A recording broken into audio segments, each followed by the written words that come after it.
Welcome to our artistic horrors. I'm Meek Nomicon, and today I'm playing for the game Mycorrhiza.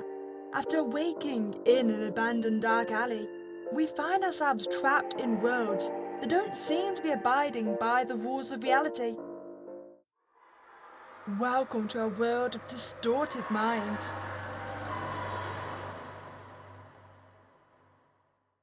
My eyes were burning. It felt like hot coals were lying on my eyelids. I slowly opened them and attempted to heave myself up from the cold asphalt. But I failed. My whole body was heavy, and my head felt like it was being squashed by a hydraulic press. After a few attempts, I finally succeeded and tried to make out where I was. The fog in my mind lifted slowly, and I realized that I was in a dark alleyway. My vision was still blurry, and I had trouble keeping my eyes open. But I could tell that I had never seen this place before. Slowly, my heart began to race. Was I abducted? Mugged? What had happened to me? I hastily checked my body, fortunately finding no wounds. Why was I feeling this weak then? Maybe I was drugged? As I tried to recall what might have happened to me, my eyes finally focused. I could see a house in front of me. It was the only house on the street with its lights on. The dirty yellow glow shone through almost every single visible window. I felt some relief, knowing that the tenants were awake. Perhaps they could tell me where I was. I approached the front door. It took me some searching to find the doorbell through my overgrown ivy. A deep gong rang out from within the house when I pressed it.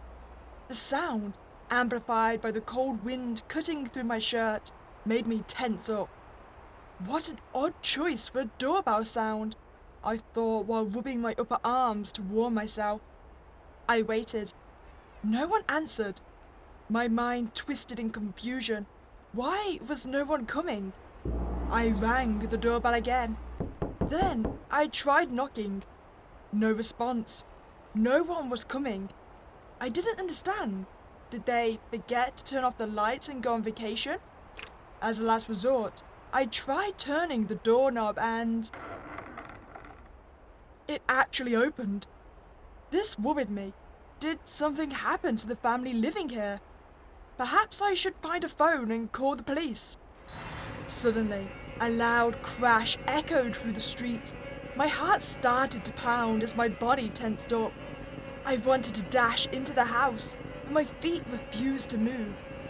What was that sound? Was someone out here? Pictures of otherworldly monsters and armed kidnappers popped into my mind as my eyes scanned the darkness. The world was silent once more. I was still on edge, but my body slowly started to relax as I regained my composure. I decided I didn't want to find out what that was. Cautiously, I stepped through the threshold and firmly closed the door behind me. I entered a dimly lit hallway. The contours of minimalist furniture were illuminated by the streetlights outside. I felt an immediate lurch of guilt as I was trespassing into a stranger's home. Hello? Is anyone here? No answer. The house was eerily quiet. I cautiously ventured further down the front hall and stopped in front of one of the doors. A dim yellow light seeped silently through the bottom crack. I turned the knob.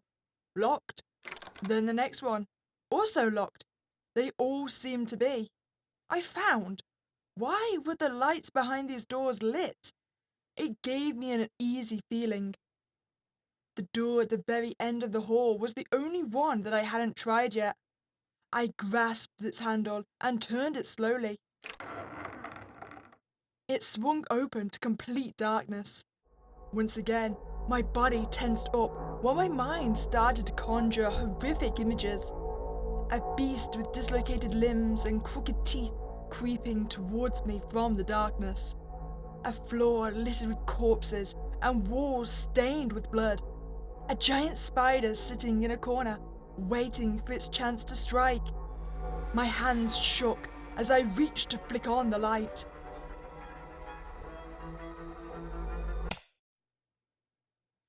It was an utterly ordinary bedroom. My heartbeat slowly calmed down as I realized that I seemed to be safe. I felt almost silly getting scared of nothing. A quick search yielded nothing but barren, dusty shelves. The bed was the only meaningful object present. Slowly but surely, a wave of fatigue washed over me. With my adrenaline rush fading away, I found that I was more exhausted than I had realized. Like a worm wiggling its way into an apple, a single thought slowly invaded my mind. I had to sleep. Trying to fight it made it worse, as if some outside power was affecting me. Sleeping in a stranger's bed in a stranger's home was the last thing I wanted to do right now. But it was soon the only thing I could think about as my consciousness faded. I had to sleep. The world turned dark, and the soft covers of the bed pulled me deeper and deeper into the black abyss. Well, I mean, let's hope we don't get blended up like dear old Freddy did.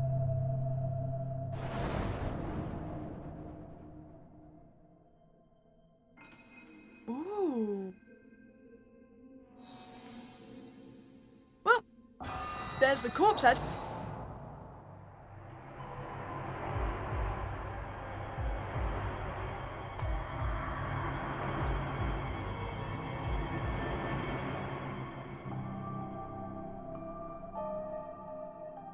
This game is already so beautiful. I mean, I'm not gonna lie, 10 out of 10, I'm here for that artwork. What door would we like to start with? I mean, I think the game said there was actually no specific order. So, we always know, you go to the right first.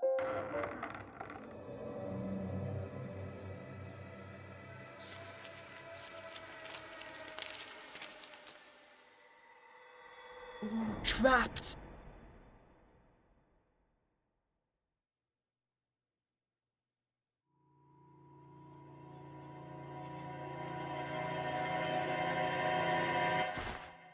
I shot awake, panting heavily, my clothes sticking to my skin due to all the sweat. My eyes darted around the room, but everything was quiet. I seemed to be safe. A nightmare? Seems like I just had a nightmare. I couldn't remember anymore, but it must have been horrifying. Chills were still running down my spine.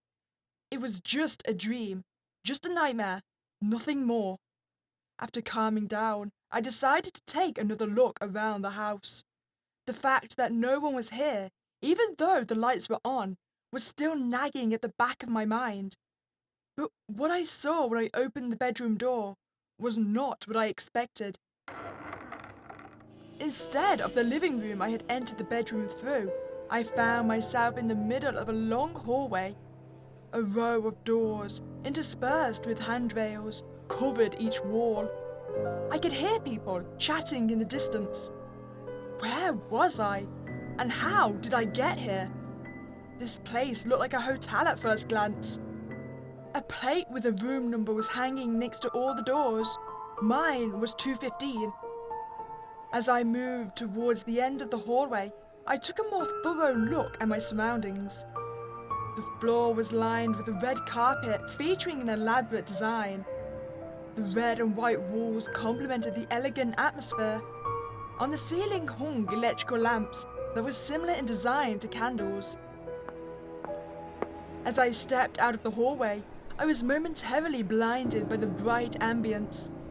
A huge chandelier was hanging on the ceiling of the grand hall I had stepped into.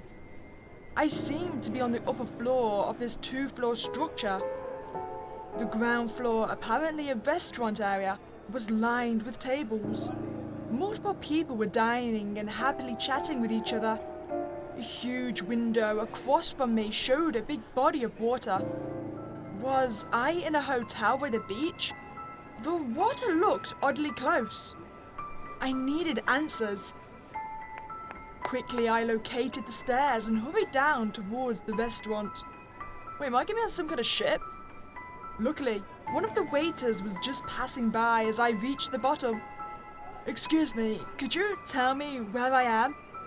He answered without hesitation. You're in the restaurant area, sir. If you'd like to order something, you need to... No, I mean this whole hotel. This time he did hesitate. Well, you're on the K-Jam Hive cruise ship, if that's what you mean. Is everything in order? Cruise ship? How did I get on a cruise ship? Had I been kidnapped? Would my kidnappers let me walk around freely? The waiter had a concerned look on his face. He glanced over at his colleague, who had gestured to him with a stern expression on her face. I could call someone over to help you, or you could find someone at the help desk just at the end of that hallway. He gestured back up the stairs and pointed at another hallway next to the one I had come out of. Thank you. I'll just ask for more information at the help desk. I didn't want to hold him up any longer. The waiter's colleague had by now crossed her arms in front of her chest and was tapping her foot impatiently. The waiter hesitantly nodded and turned away from me. A cruise ship? I didn't remember ever booking a ticket for a cruise, but as I rummaged through my pockets, I did find a key card with the number 215 on it. Right, the help desk. I should be able to find out more there. I made my way back up the stairs. The room at the end of the second hallway looked like a lounge area. It was filled with comfortable sofas and armchairs. Multiple groups of people were chatting to each other. I could see children playing near what I assumed to be the help desk. I quickly approached the man standing at the desk, who perked up from the documents he was browsing. Hi, how can I help you? I'm a bit lost. Well, I don't really remember booking a cruise. Is there a way to get off early?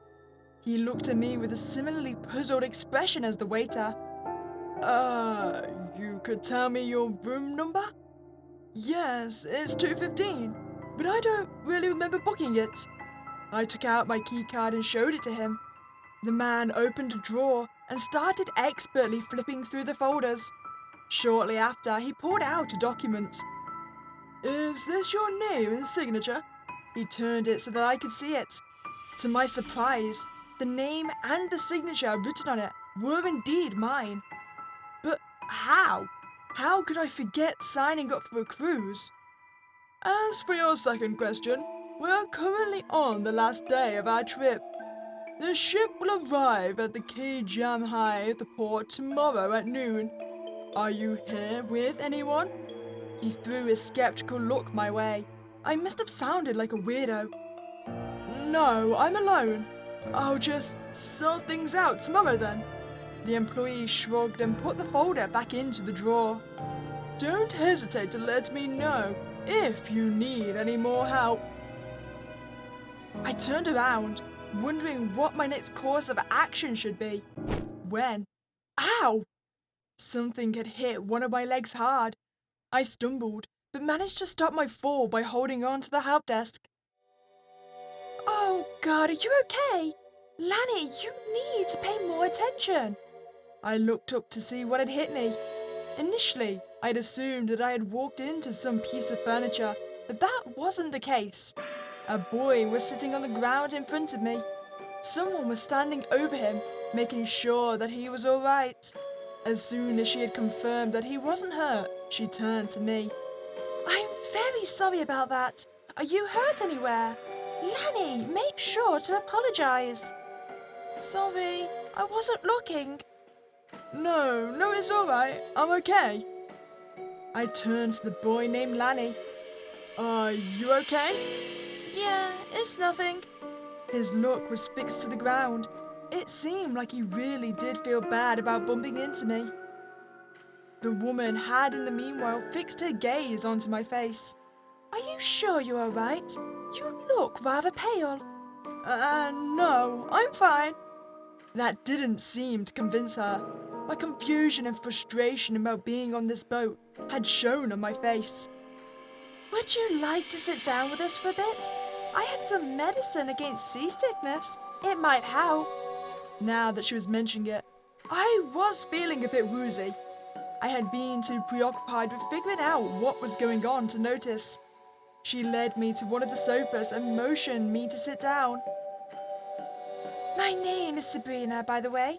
This boy here is Lanny, and the girl over there is Amy. She motioned to a girl sitting at a table nearby who was brooding over a piece of paper. My name is Scott, so are they your family? Sabrina stopped rummaging through her handbag and looked at me with an amused smile on her face. Oh no, they are my neighbours' kids. We're good friends and I paint with their children sometimes. I'm currently looking after them. While Sabrina was still looking for the medicine, Lanny approached his sister and peered over her shoulder. He then grimaced and walked over to our sofa to take a seat next to Sabrina. Here you go. She handed me a pill from a small bottle. Out of the corner of my eyes, I saw Lanny motion to Amy. I don't get how she can be so into drawing. It's boring. She's been at it for at least half an hour, and it still looks terrible. Hey, I heard that! Amy shot an angry gaze at Lanny. Good art needs time. Maybe you should work on some art as well. Yeah, maybe it'd help with your hyperactivity. I'm not hyperactive, I'm just healthy. That's what Dad says.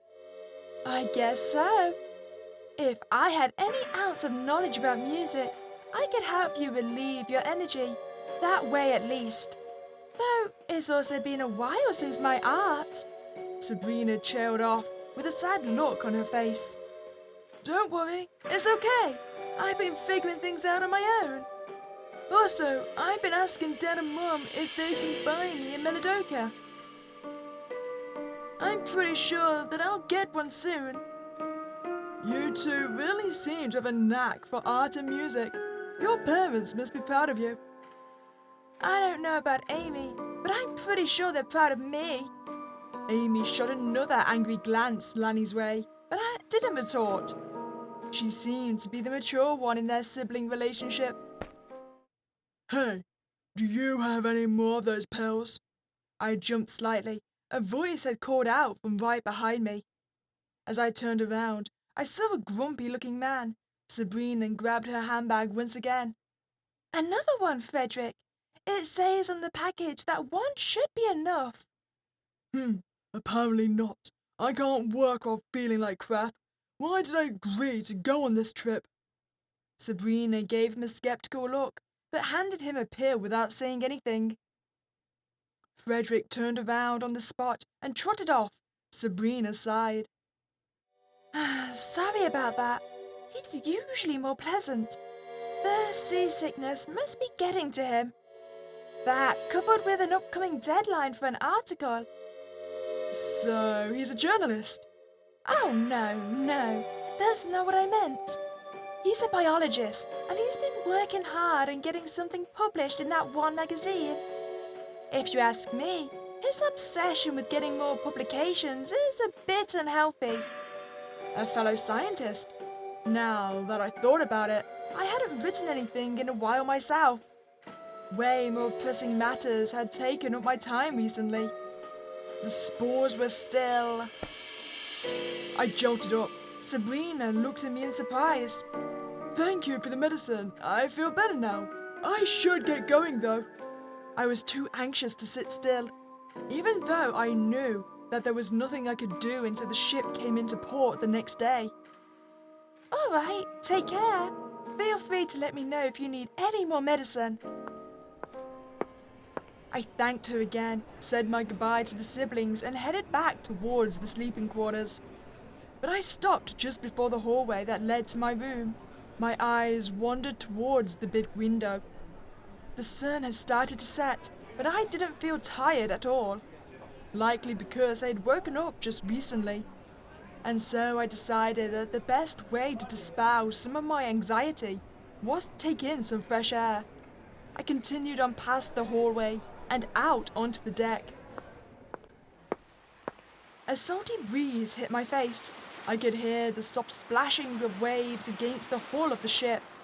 This place was way emptier than I expected. Less than a handful of couples and some families were standing near the edge of the railing. One of those couples had their dog with them. Every now and then, when it heard the call of a seagull, it jerked its head around. Were one of the pairs on this deck perhaps Amy's and Lanny's parents? Absent-mindedly, I approached the railing right by the door and looked over. We were very high up. Looking down at the waves hitting the ship hull had an eerily hypnotic effect. Combined with the cool air and the sound of water, it calmed me down. Hey! I jerked up. Someone was standing at the railing right next to me. Sorry, didn't mean to surprise you. No worries, it's okay. It looked like she had been standing there for a while. Did I somehow overlook her? You looked a bit confused, so I wanted to ask if you're alright. Oh, well, I guess I'm a bit lost. I had a feeling she'd be no more understanding than the employees, so I decided not to tell her too much. I'm a bit lost too. It might sound weird, but I'm not sure how I ended up here. Wait, that sounded oddly familiar to my situation, but she seemed to misinterpret my surprised look. I know, it sounds odd. It's just like in dreams. Whenever you try to remember how you got to the place you were dreaming about, you can't. So I wasn't the only one. There was someone else here who was experiencing the same thing I was. Knowing this lifted my spirits. Just as about to tell her about my situation, she suddenly perked up. Sorry, I should go. I promised to meet someone. And with that, she hurried off before I could say anything. I was slightly frustrated by the fact I hadn't been able to confide in her. But I could seek her out tomorrow, I guess. The sun had meanwhile almost set. A blood-red stripe was visible on the horizon. I set off back towards my room. With nothing better to do, I got into bed and tried to sleep. My night was restless. Half of the time I wasn't sure if I was awake or asleep. Weird sounds kept waking me up. By the time the sun had risen, it felt like I had barely slept at all. Today would be the day we'd arrive at a place called Kejamahive. From there, I would be able to get back home one way or another. I rubbed my eyes as I opened the door that led out into the hallway, but something was wrong. The hallway looked different. Was it shorter? There definitely used to be more doors here. It was as if a new wall and door had appeared where the hallway originally continued to the restaurant area. I approached the new door and tried to turn the doorknob, but it was locked. Slowly, panic set in. Was I trapped here? Did everyone already leave? There was no way they had left me behind, right? I quickly approached one of the doors in the hallway and knocked. Silence. I tried the next and then the third. All was silent. My heart rate accelerated. I forced myself to calm down and think this through. There was no way they would leave a passenger behind. And even if they did, they would notice sooner or later that I was still in here. The most productive thing to do right now would be checking if the other rooms were open. Maybe I could find a way to make people aware of the fact that I was still in here. I considered which door to try first. Okay, room 1, 2, 3, and 4. I'm thinking, in commemoration of us picking the third door, we should pick room 3. I entered the dimly lit room. It was desolate except for a few cans of food and a few water bottles in one of the corners. There was also 2 rather young children, one boy and one girl, in the middle of the room. As I saw the girl kneeling over the boy's motionless body, my heart dropped. It was Amy and Lanny. She looked up at me with pleading eyes as I rushed to their side. Lanny was covered in sweat, indicating a heavy fever. His limbs were heavily bruised, and he was heaving. I glanced over at Amy. Fortunately, she seemed to be all right. I'm Scott. We met yesterday. You're Amy, right? Yeah. Her voice was shaking. Lanny is sick. Don't worry, Amy. We'll find a way to help him. She hesitantly nodded. That seemed to calm her down a bit. I unfortunately didn't have any medicine on me, so I didn't have any way to help them yet. You seem to have some food and water here. Do you think I could take some of it with me? Just in case there are more people in this building that need it. I don't mind. Thank you. She didn't seem very talkative, but that was to be expected considering how concerned about her brother she must be. I will let you know as I find something that can help you, okay? Okay. She turned back towards her brother. I walked by the canned food and considered taking some with me. I can take all of it. That seems cruel. I'll take half. I decided to take part of it with me. That way they would still have some left. I left the room and found myself back in the hallway. Okay, so we know the kids are in room 3. What about room 1? The room was unfurnished and windowless. A sole light bulb in the middle of the ceiling illuminated it faintly.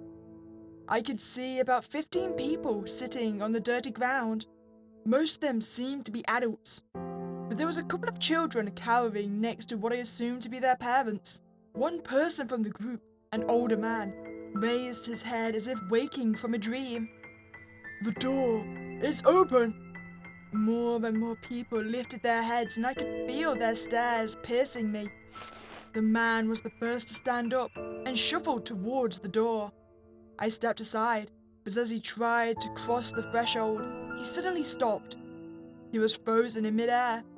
His fingers tightened as if he was exerting great effort. Disappointed, he stepped back.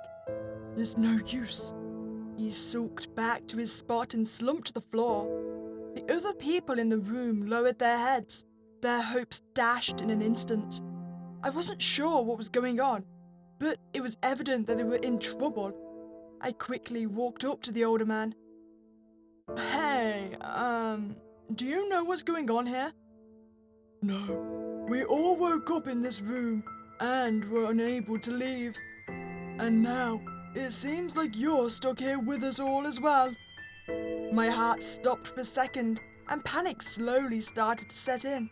Was I really trapped in here? I hastily walked to the door and stepped right through. The man stared at me with wide eyes. This means that you, instead of the girl, might be able to help us. Right after he uttered those words, some of the people in the room lifted their heads and looked at me. Some with a look of disbelief and some with hope in their eyes. So, there was someone else on this ship who could enter and exit this room freely. Let me guess, it's the girl that's also in our situation? What did she look like? He started explaining. I soon realized that the description fit someone I knew.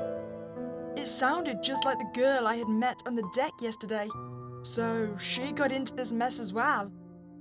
We asked her to help us, but she just laughed and left. That wasn't quite how I remembered her, but it wasn't like I'd known her for a long time. Was her nice appearance just an act? I shifted my attention back to the man before me. There are more people trapped behind other doors. But please let me know if you have anything that you don't need, or if you are in need of something.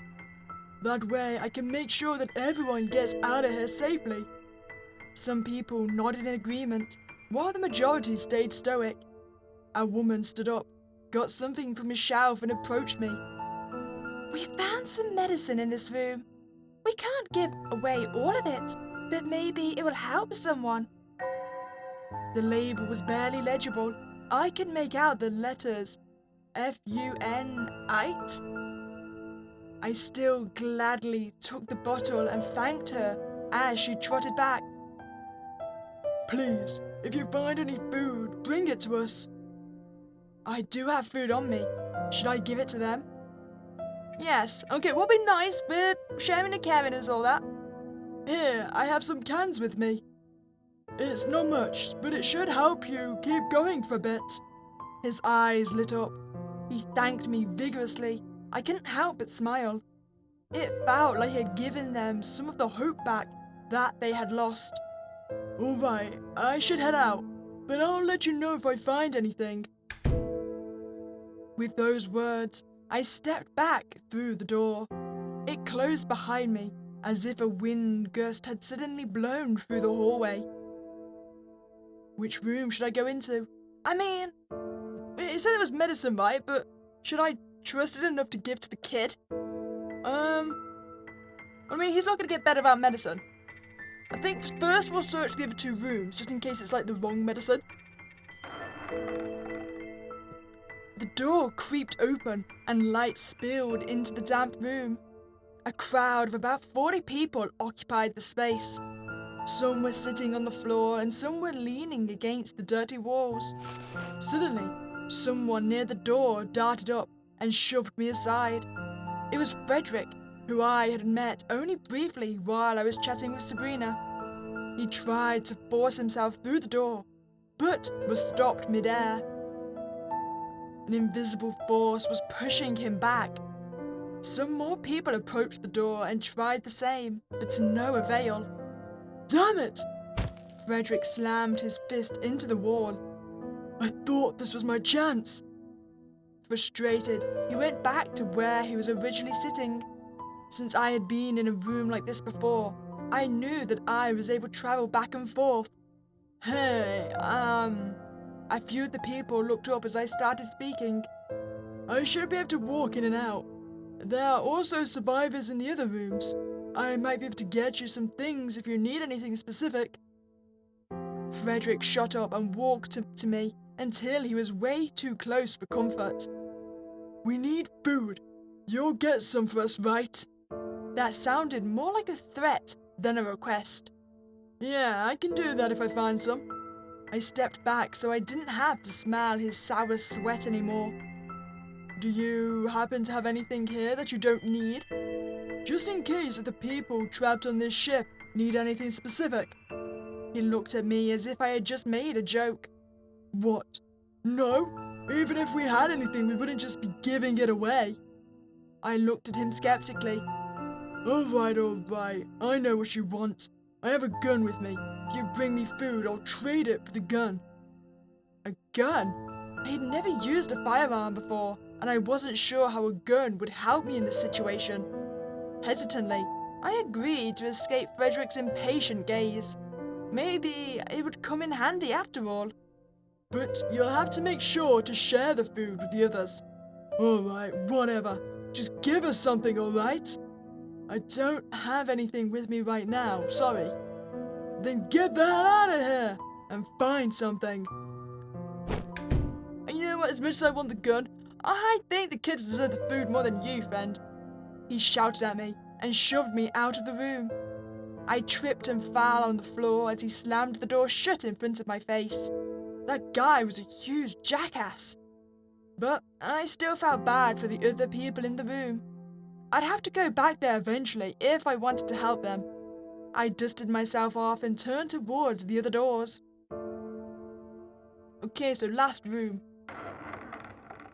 The room seemed to be empty, except for a lonely light bulb hanging from the ceiling.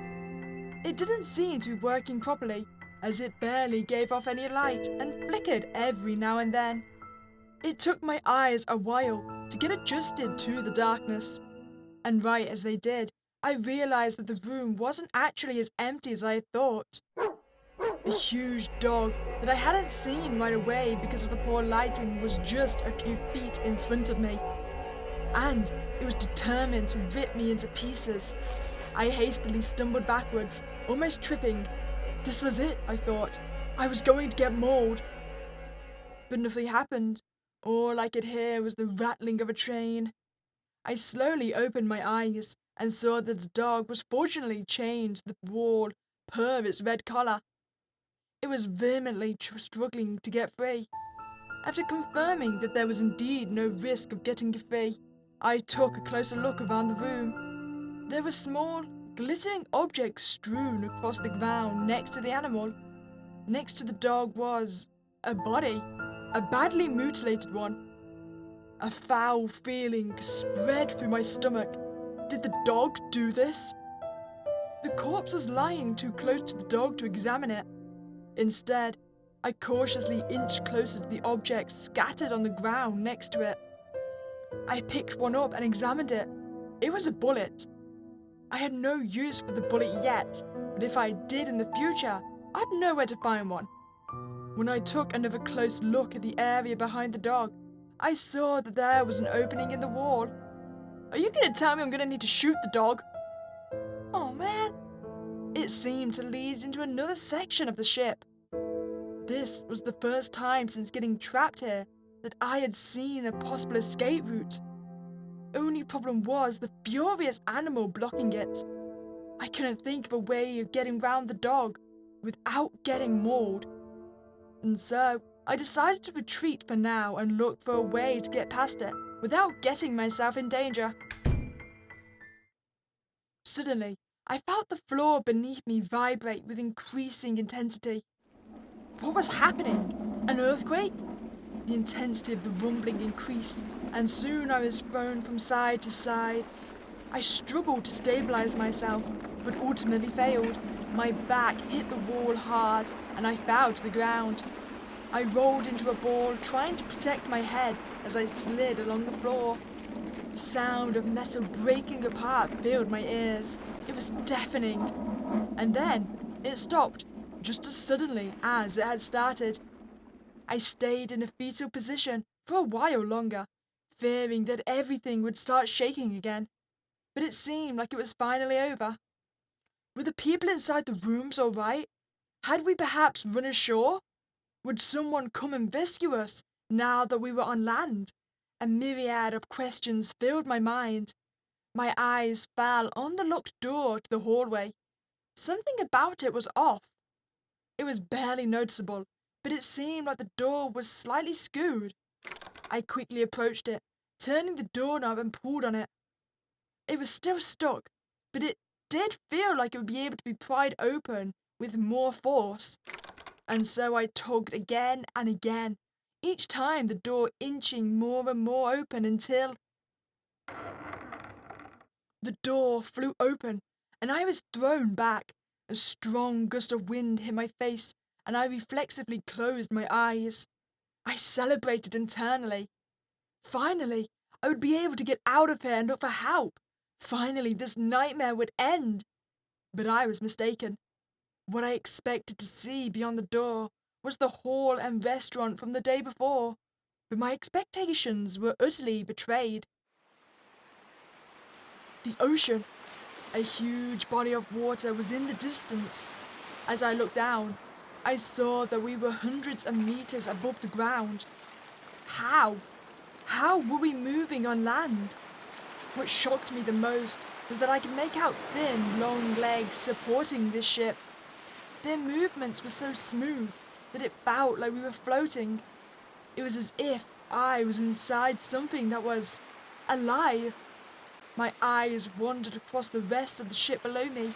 It must have broken in half. The form of the tear was quite odd though. It looked like a huge bite mark, as if something even bigger than this cruise ship had ripped into it. But that couldn't be true. There was no animal big enough that could bitten off such a huge chunk of the ship. As the creature I was on made a sharp turn, the ocean drifted out of view. My grip on the doorframe tightened. I feared I would get thrown off. Then I stopped. My eyes widened in shock as I saw the scene before me. The view was surreal. Oh, I think it sees us. Also, are we not going to be concerned about the fact we've got just a hand here? No? Is there anything for us to be concerned about? One single town had standing in the middle of the wasteland. Wandering through that wasteland was enormous, outlandish creatures amongst gigantic mushrooms. They looked like something straight out of a nightmare. I wiped my eyes, trying to dispel the illusion before me, but it wouldn't go away. My breathing became ragged, and my chest contracted painfully. I had accepted this as my reality. In a trance, I stepped away from the doorframe. A wave of rage overcame me as I lashed out and kicked the wall. A dull pain spread throughout my foot, but I barely noticed it. Tears started to well up in my eyes. Was there even any reason for me to go on? Why shouldn't I just go back to my room, lie down in bed and stay there? I leaned against the wall and stared at the ceiling. My feet were shaking, but I was finally starting to calm down. I knew that getting angry wouldn't help. What I was seeing wasn't logical in any way. It went against everything I knew. I was a scientist, so not being able to understand this place frustrated me. Above all, it scared me. But giving up wasn't the right thing to do. It wasn't the logical choice if I really wanted this nightmare to end. I'd escape sooner or later and get myself into a better position eventually. That's what I hoped at least. This ship may still be suspended high above the ground, but there must be some way to get down. I would figure out what to do next once I was out of here. I closed the door and slowly let my eyes drift over the 4 doors in front of me. Which door? Okay, so clearly we need to go give the medicine. I was worried about those 2. All kinds of terrible scenarios had popped into my head. I glanced around the room. They fortunately seemed to still be more or less okay. I approached them. Amy was still huddled over Lanny's body. Her face was twisted with worry. His condition seemed to have worsened, which became more and more apparent as I got closer. Spots on his arms and limbs seemed to be bruised. Some kind of black ulcers similar to the buds grew out of some of them. I was sure he wouldn't last much longer without medicine. Amy looked up at me with sad eyes. I had some medicine on me. Or at least that's what the woman who gave it to me called it. I couldn't really read the label. Should I give it to Lanny? I mean, the way I see it, he's dead without the medicine, right? And the medicine might kill him, because we don't exactly know what it is, but it seems like his best chance, so give it to him. It seemed like he would die if nothing was done. I decided to take the risk and administer the medicine to him. I have some medicine with me. He should be all right in no time if he takes this. I had sounded more confident than I actually was, in the hopes of cheering Amy up. I made sure that he was conscious enough to drink it. Then I carefully lifted his head and put the bottle to his mouth. He slowly gulped it down, and I set his head back down. Will he be okay now? I think so, but it would take time for the medicine to take effect. You know what I just realised? We haven't been told where Sabrina was. I mean, she wasn't listed in one of the rooms, right? All that was left to do was hope that what I gave him would help against his fever. I should get going again. I'll come back soon to check on you. Okay, please don't take so long this time. Long? I hadn't been out for that long, but it was understandable that she didn't want to be left all alone. She was likely exaggerating. I walked by the canned food and considered taking some with me. I needed to get the gun. Sorry kids, taking the remaining calf. I decided to take the rest of the food with me. They'd be fine for a bit without it, and this would give me some trading leverage, which in turn would help them if I can find some medicine to trade the food in for.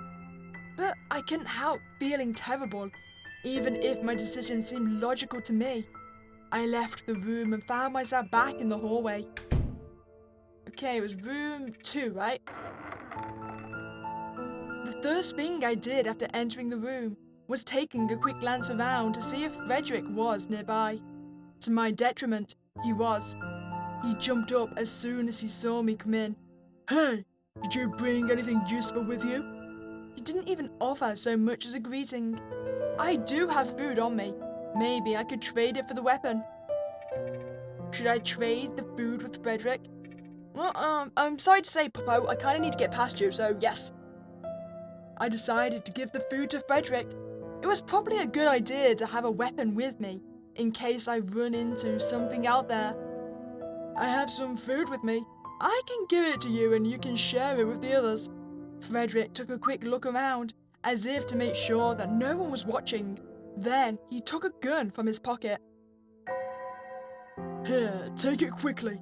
Don't tell anyone you gave me this, okay? I was definitely not okay with keeping the food a secret and was about to protest, but he'd already taken the food and shoved me out of the door into the hallway.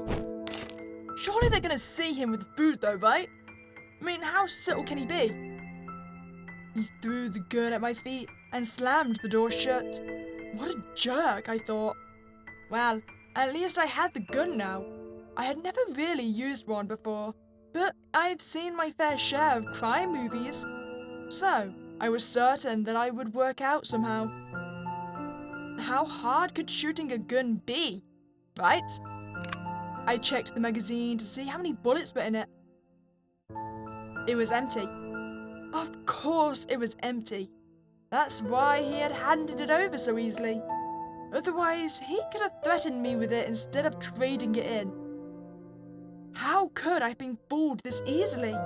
Frustrated, I put it away and turned towards the other doors. I mean, it's not really that big of a deal. We know there's bullets in room 4.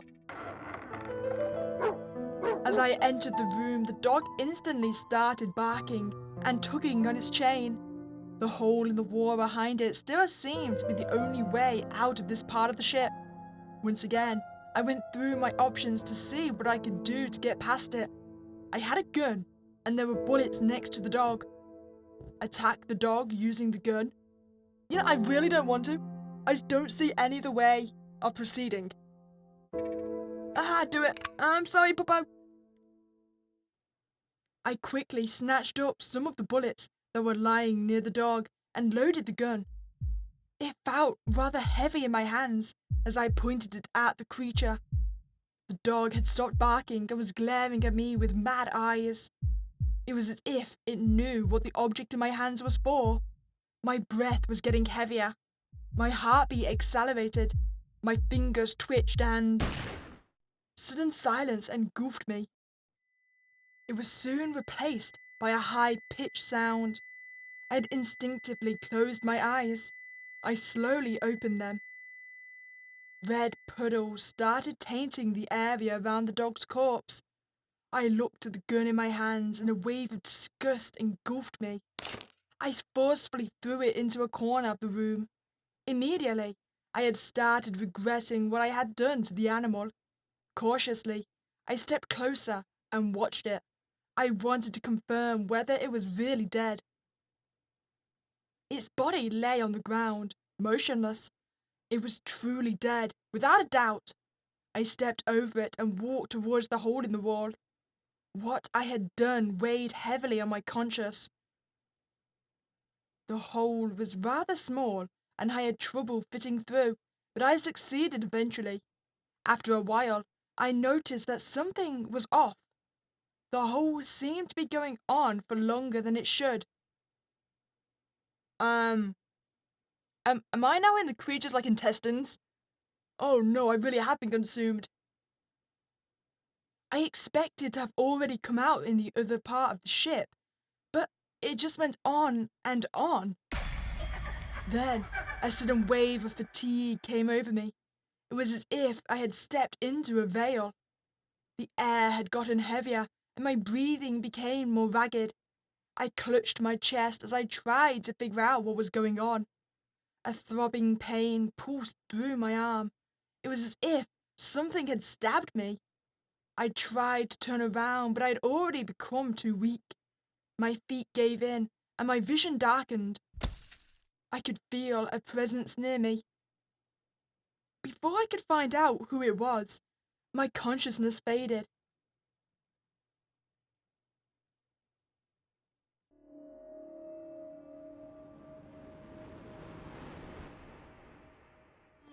So wait, did I just get swallowed by a beast?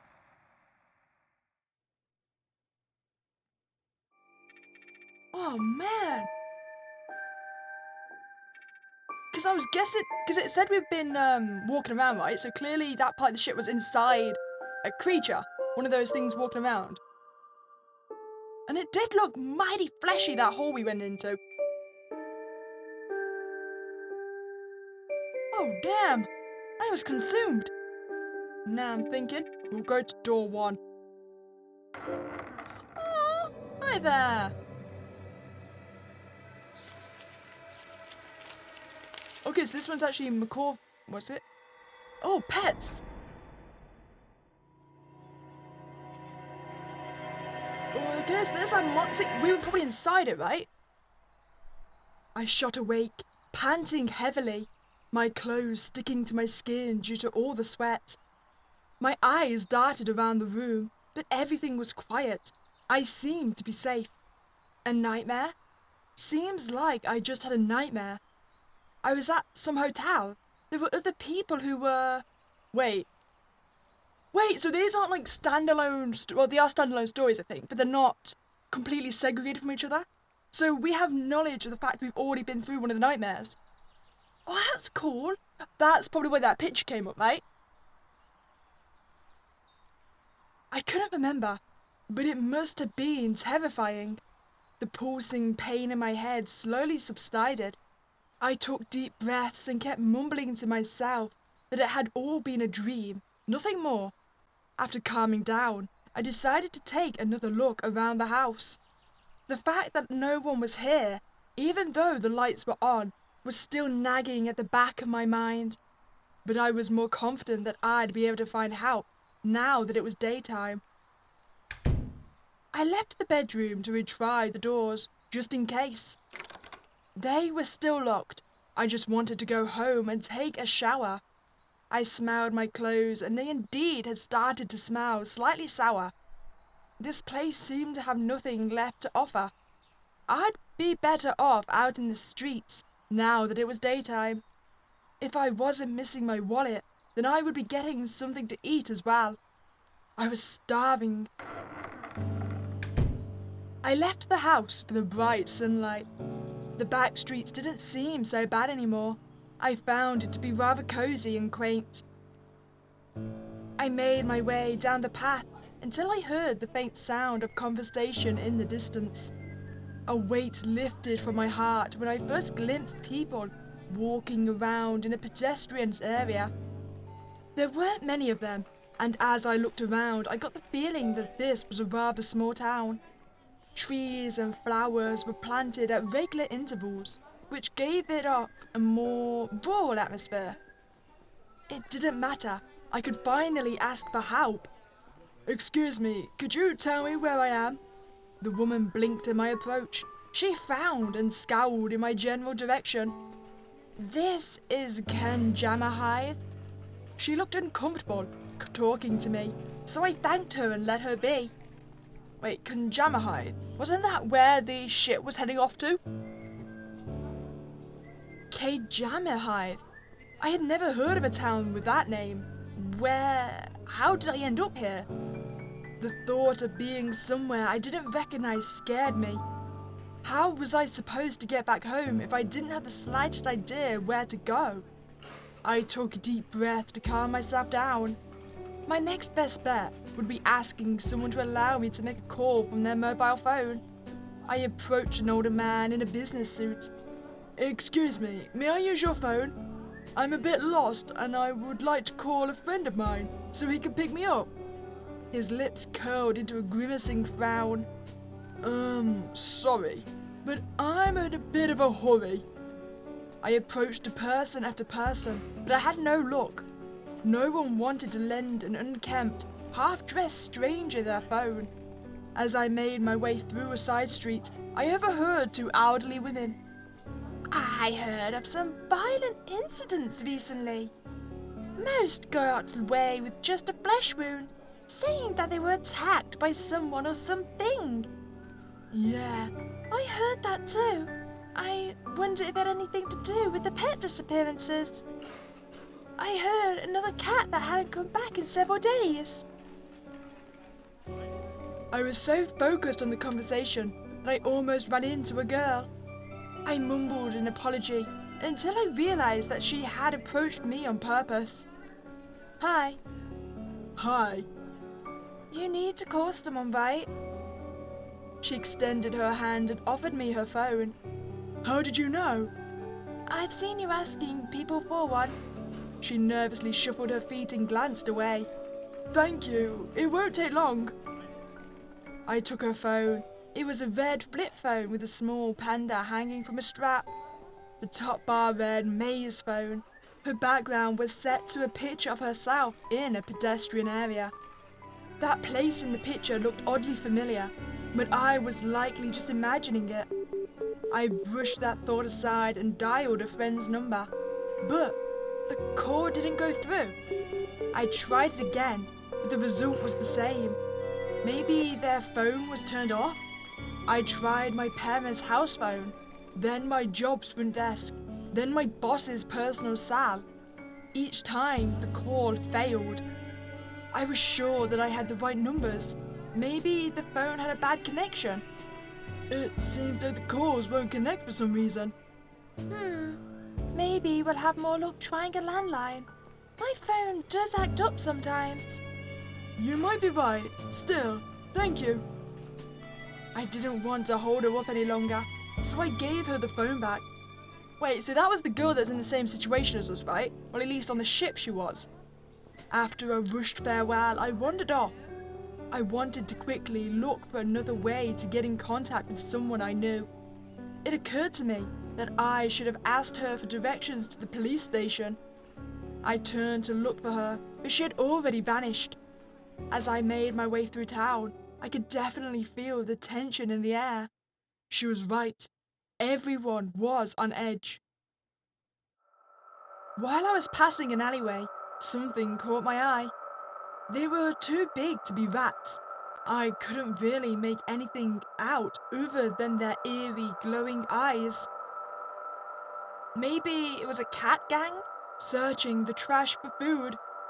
I think those eyes might possibly be too big for a cat. A props food. I was starving. But I couldn't possibly ask random people to feed me. And since my wallet was missing, I didn't have any money on me to buy something. Though, there were oddly tempting looking plants growing nearby. Is it just me? Does that look kind of tentacly? Buds fixed on thick stems were sticking out of the ground. Each plant was surrounded by a number of small mushrooms. As I stared at them, I felt a pull. Their strange appearance hypnotized me, and without me noticing, my feet inched closer, and closer, and closer. You know what? Eating them is a bad idea. Wait. Oh! I'm not moving the mouse. They really want me to eat them. I wonder how close it... Okay, so it doesn't matter where on the page up here, but it just does not want me to hover over the don't eat them. Oh, that's cool. I kind of want to don't eat them just to fight it. Don't eat them. Ah, there we go. I broke away from their hypnotic pull of the plants. What was I thinking? It didn't matter how hungry I was. They may be poisonous. But my hunger was beginning to gnaw at my insides. My vision grew blurry. Who knew how long it had been since I had eaten? Suddenly, I collapsed and the world around me vanished. Did I die? It was dark when I awoke. It seemed like no one had bothered to help me. I tried to get up, but I couldn't. My whole body was paralyzed from hunger. Something was shuffling by my ear. It felt the sniffing of an animal, perhaps one of those cats I saw earlier. I couldn't bring myself to look. It lost interest and walked past me towards the plants. I heard more follow. As they padded into view, I noticed that something was off about them. It must have been my mind playing tricks on me. My hunger was overwhelming. Something about their bodies was wrong. They started to eat the plants. They were smacking rather loudly and made unnatural, fleshy sounds. Every now and then, one would pause and give off a low growl that didn't at all sound like a cat's. It was more like a slightly higher-pitched bear growl. After a while, the sounds diminished, and I felt their presence vanish. I gathered my strength and forced myself to my feet. What had just happened? What were those creatures? The violent crimes that I had heard about earlier popped into my mind. My hands began to shake. What would have happened if I hadn't been paralyzed, and if they had noticed that I was still alive? I took a cautious look around. Most house lights were still lit. I mustn't have been out for long. Once again, my body gave off a deep growl. It was as if my stomach was eating itself. I had to get some food or else I was in danger of collapsing again. Should I ask someone living nearby for help? Or should I take another look around town? We can ask for help, I just don't think it's going to really do much. Look around. No one would open their door for a disabled stranger. Instead of wasting my time going from house to house, I should take another look around town. I should be able to find a police station eventually. I picked a random direction and headed off, but I soon realized that finding a police station proved to be more difficult than expected. The streets were completely empty, meaning I couldn't ask anyone for directions. And the further I went, the more abandoned the apartment buildings looked. Did I wander into a deserted part of town by accident? This street looked oddly familiar though. As I wandered through the dark alleyways, an odd feeling started to well up within me. It felt as if I was being watched. I took a look around. My eyes scanned the buildings, which were barely illuminated by the dim streetlights. I spotted something at the entrance of an alleyway. It looked like a small figure. Whatever it was too dark to make out. My eyes were probably just playing tricks on me. It must have been a garbage can or something, right? I tried to rationalize what I had seen and continued at a faster pace. Was I overreacting? There was one way to find out. I made a sharp turn away from the main street and abruptly stopped. If someone really was following me, then I would be able to ambush them as soon as they entered this alleyway. I realized too late. They would have the advantage if they had a weapon with them. Someone was there. I braced myself. Right as they were about to turn into the alleyway, I jumped out, fists raised. The person gave a shriek and stumbled backwards, falling onto the floor. Just as I was about to question them why they were following me, I realized they weren't a threat. The person who had followed me was a small boy. He looked up at me, his eyes filled with fear. Why were you following me? I slowly unclenched my fists. I need help for my sister. Your sister?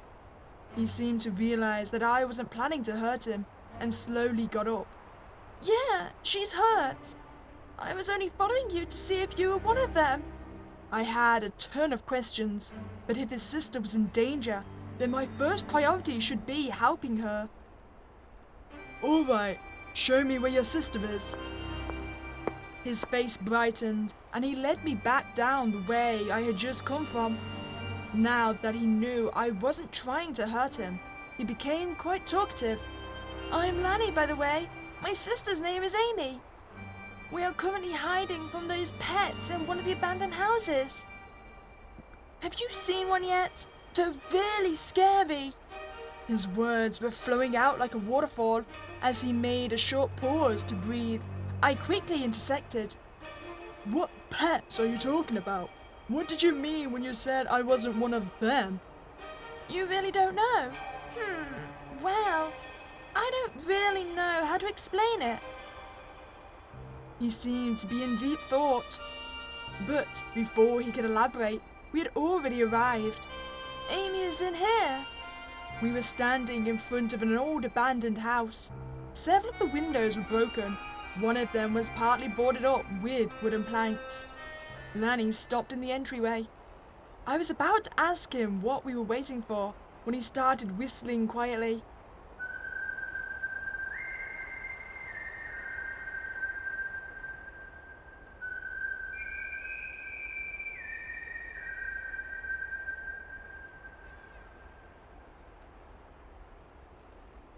Well, thank God you did the whistling, because I can't whistle to save my own life.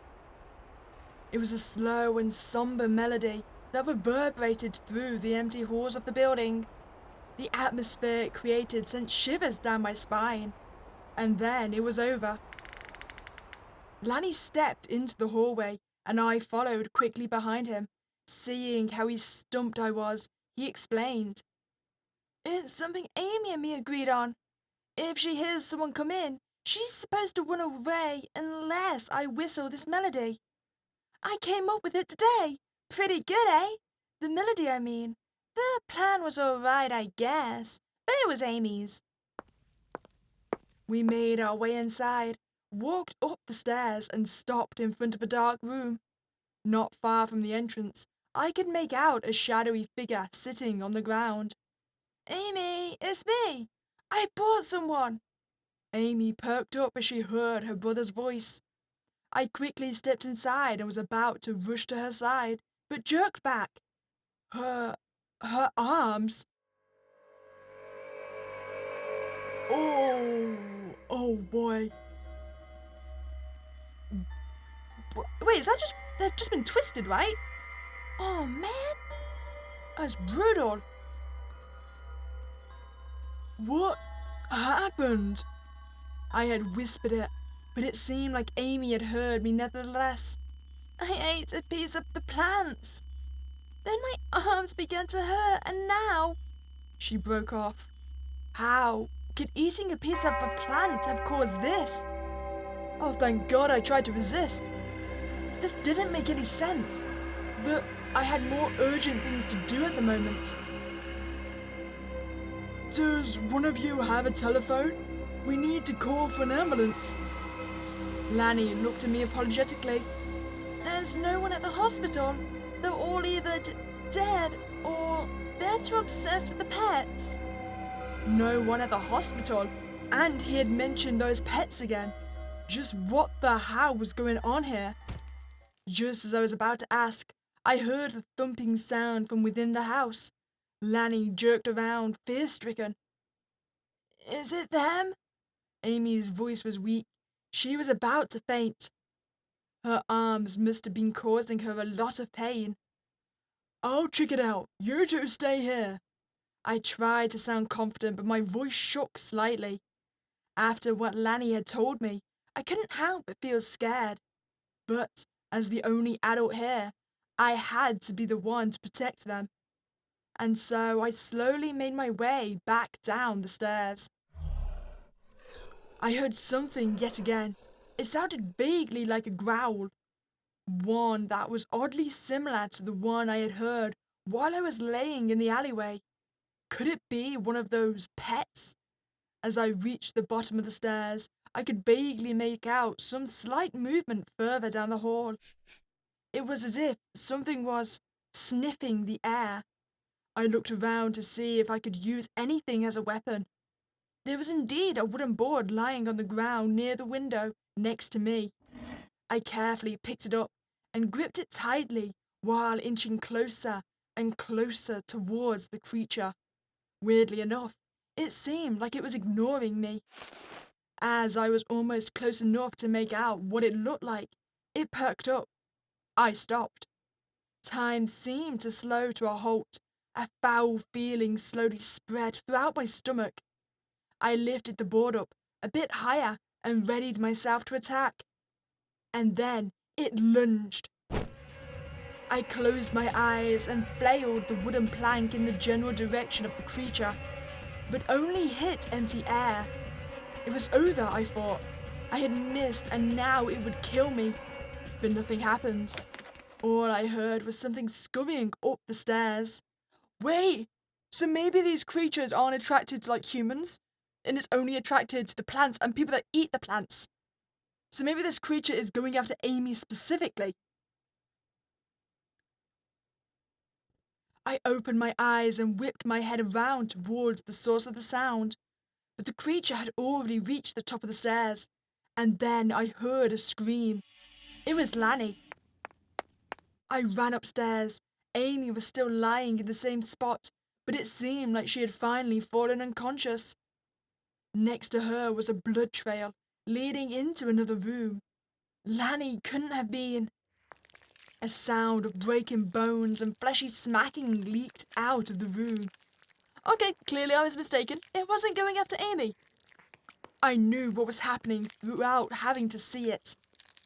I lifted my weapon without even thinking and was just about to step closer to the room's entryway, but I stopped. There was no way I could fight whatever it was with a rotting wooden plank, and I couldn't save Lanny anymore. It was too late. I needed to get out of here. No, more importantly, I needed to get Amy out of here. There had to be someone out there who could help us. Lanny's words echoed in my head, but he couldn't have been right. The police would do something about this, wouldn't they? Or the military. I was about to go back towards Amy, but a sudden wave of fatigue came over me. It was as if I had stepped into a veil. The air had gotten heavier, and my breathing became more ragged. I clutched my chest as I tried to figure out what was going on. A throbbing pain pulsed through my back. It was as if something had stabbed me. I tried to turn around, but I had already become too weak. My feet gave in, and my vision darkened. I could feel a presence near me. Was it that monster? Before I could find out, my consciousness faded.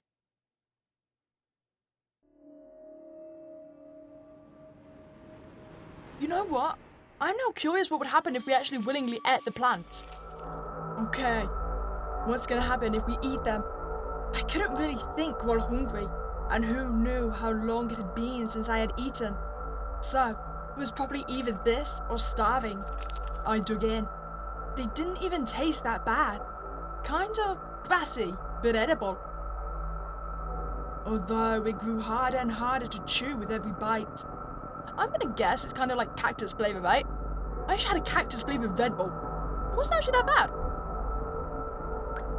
Something red dripped onto the ground. I soon realized that a liquid was coming out of my mouth. I couldn't tell if it was blood or the plant's juices. More started to pour out as I panicked and tried to figure out what was going on. While feeling around my mouth, I realized that it had become totally numb. Suddenly, a fleshy chunk fell into a red pool that had started to form before my feet. Was that my tongue? My vision became blurry, and my stiff body hit the cold ground. I lost my tongue? Don't remember that happening to Amy. It was dark when I awoke. I could make out that I was still lying next to the plants. It seemed like no one had bothered to help me. I tried to get up, but I couldn't. My whole body was paralyzed. I felt a sudden sting traveling from my head to my feet, and the pain grew by the second. Something was happening to me. Oh, all our joints are becoming twisted. I'm guessing we ate more than Amy then, right? My hand. It was being bent into impossible positions. Not just my hand, my whole body. It was warping. But it seemed like it couldn't handle the transformation. My body writhed and snapped in two. Well, I think I found our death. Okay, also, once we just asked people for help, I was sure that they'd turn me away, but I was desperate. It was an emergency after all. Uncertainly, I approached the closest house and knocked.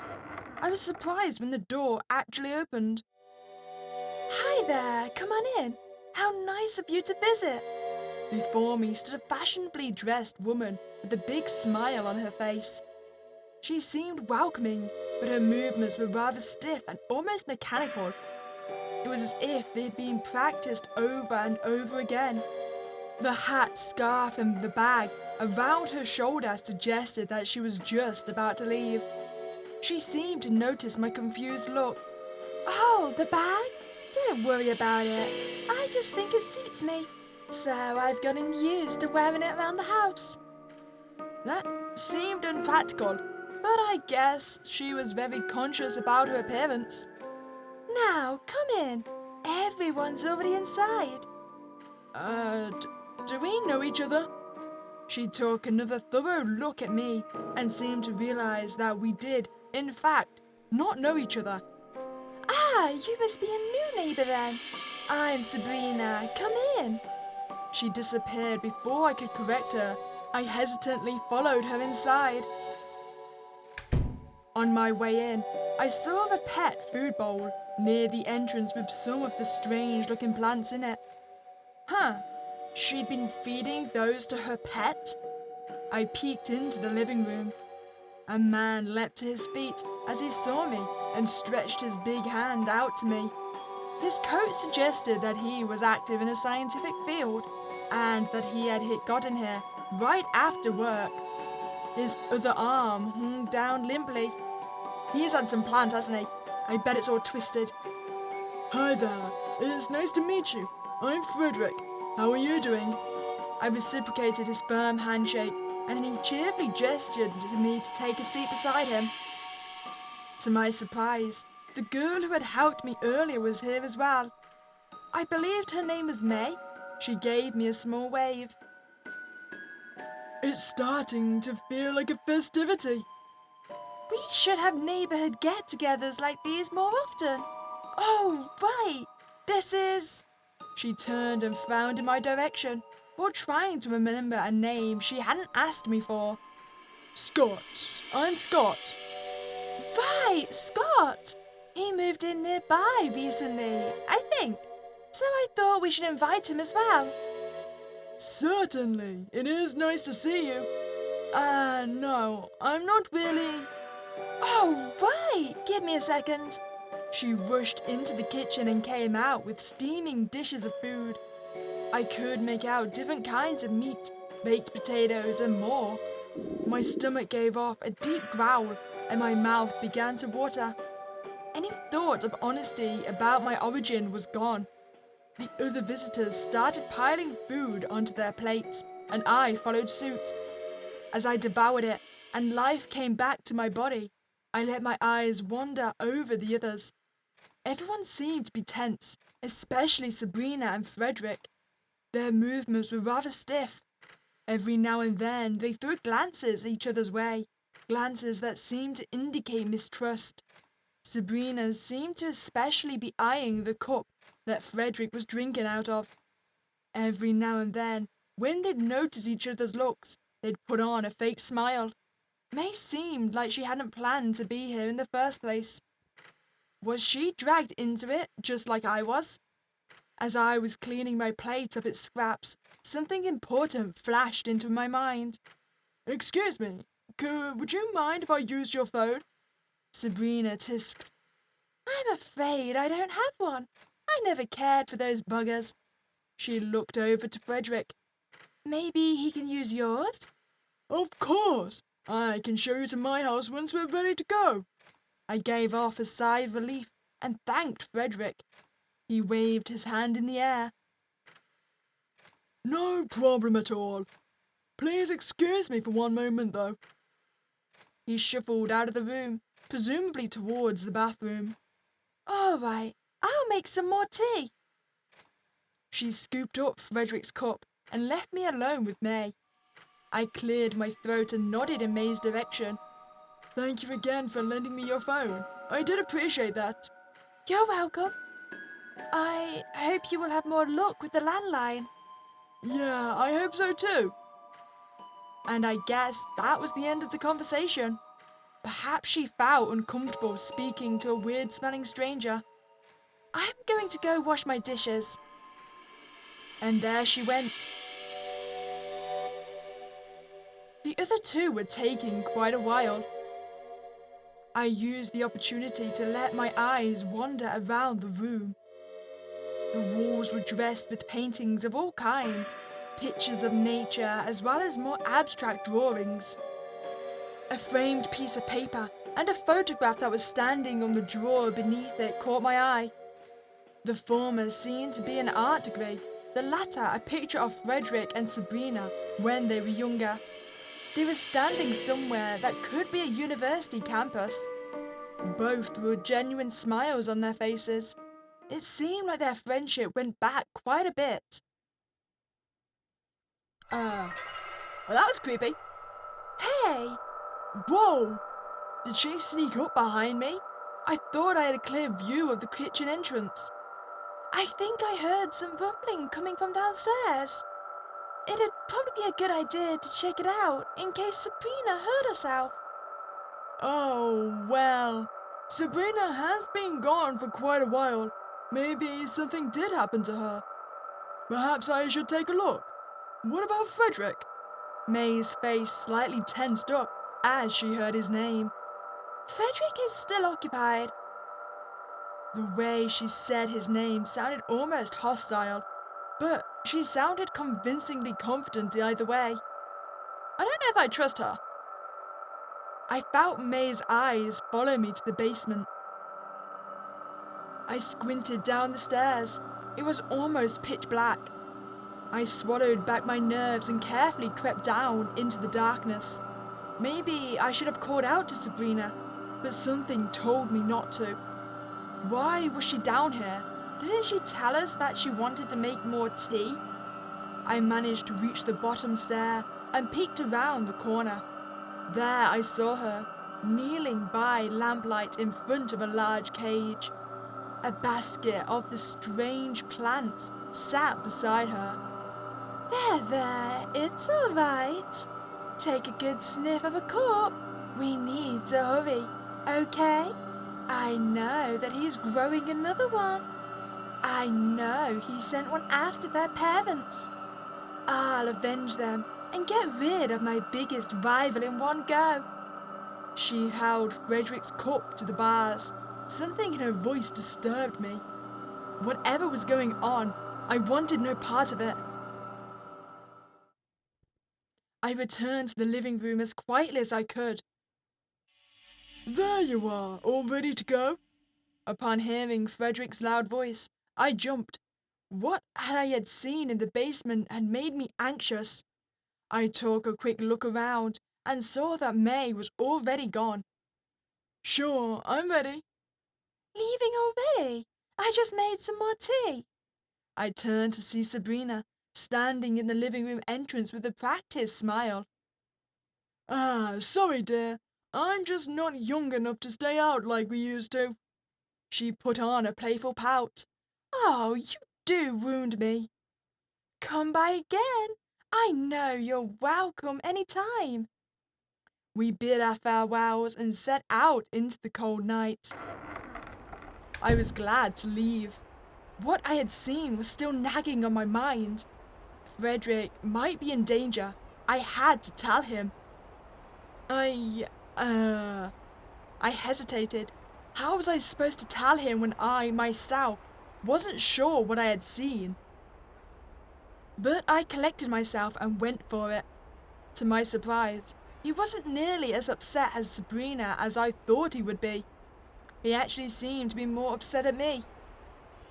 I think you should not have snooped around in the house of someone who invited you over. I was left perplexed. What just happened? I thought I was warning him, but instead I've been scolded like a child. His face relaxed and he gave me his usual smile. It seemed slightly pained this time. I suppose there's been no harm done. Perhaps he just didn't believe me. I couldn't blame him. I noticed more and more vacant houses as we crept through the town. Some were boarded up. Doors had been left wide open. Why are there so many empty houses here? These houses have been vacant for a while now. I was sure that I had passed by here earlier, but I didn't notice any abandoned buildings back then. An uneasy feeling started to fester inside of me. Here we are. We stopped before a house that looked much like every other house in this town. He stepped inside. I hesitated at the entrance before trailing him behind him. Come on in. No need to be shy. Do you want something to drink? No, thanks. Frederick hesitantly grunted and led me down the hallway. I only wanted to use the phone and get out. Everything that happened today had me on edge. But what if I still couldn't reach anyone? Where would I go? I was balancing a fine line between hope and despair. The phone call would be what would topple me in either direction. All right, here you are. The phone seemed rather old-fashioned, but at least I had buttons instead of rotary dial. I picked up the receiver and tried a number. Am I doing something wrong? There's no dial tone. Let me see. He took the receiver from my hand and pressed a few buttons. He let out a disappointed sigh. Not again. Those damn rodents keep getting to my cables. I'll go take a look at it. Feel free to make yourself at home. In case you get thirsty. He fetched a small bottle of soda from the kitchen, gave it to me, and went into the basement. It seemed like I wouldn't be able to leave quite so soon. Once I held a drink in my hand, I did start to get thirsty. I took a sip and thought about what to do next. You know what? It's polite to stay here and wait. So we're gonna look around. I think... Ooh, check the pictures first. I took a look at the pictures hanging in the hall. There weren't too many, but he seemed to be pretty cheerful in all of them, especially the ones with his dog. Aww, he looks like a nice puppo. For some reason, I hadn't seen it around.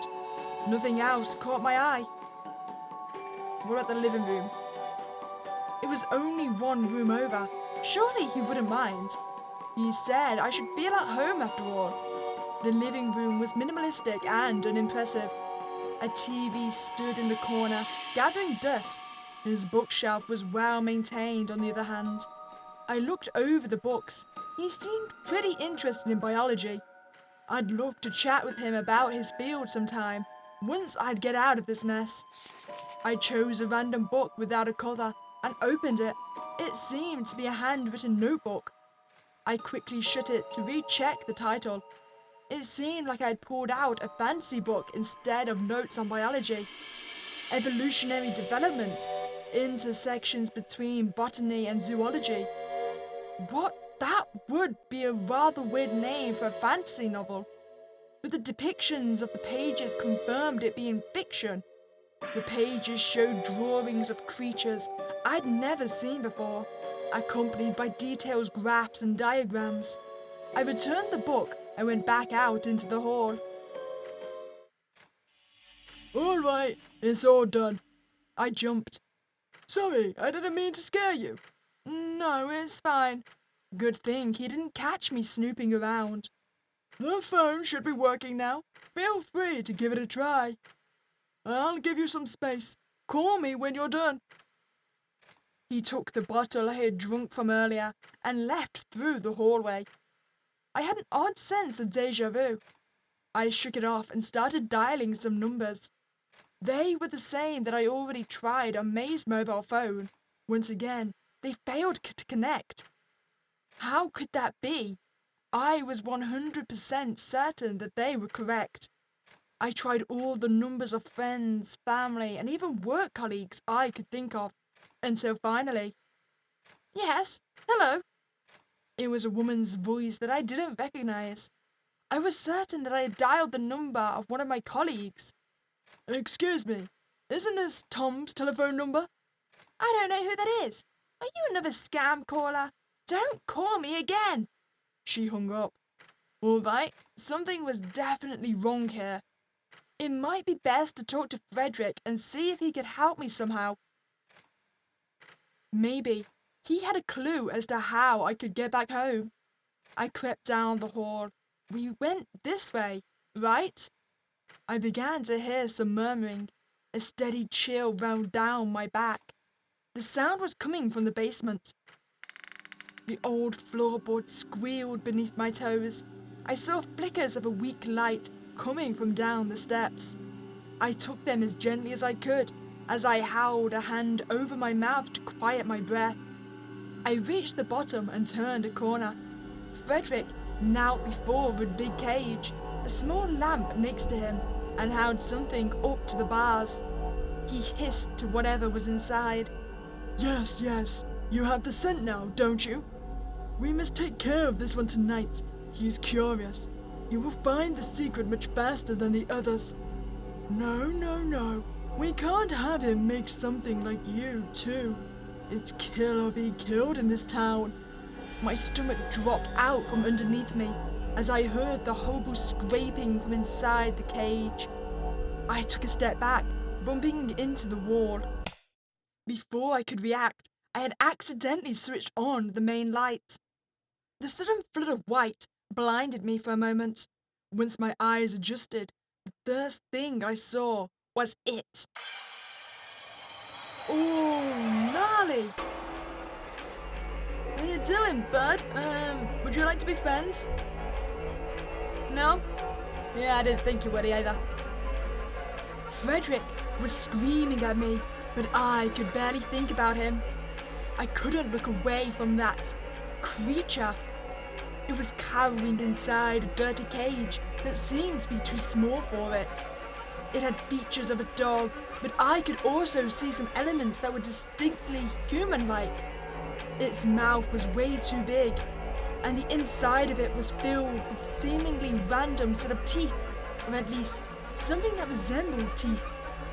Worst of all, though, were the enormous eyes staring right back at me. Frederick fumbled with the lock on the cage. My feet finally began to move. I ran out of the house and into the streets, all the while one thought frantically running through my head. I had to get out. I had to get away from this demented town. With this thought clouding my mind, I hadn't realized that I had exited town already. I was now on a big, grassy plain, breathing heavily, and with fear flooding my mind, I had almost not noticed how heavy my legs had become. Soon, I was struggling to stay on my feet, and my vision slowly darkened from exhaustion to panic.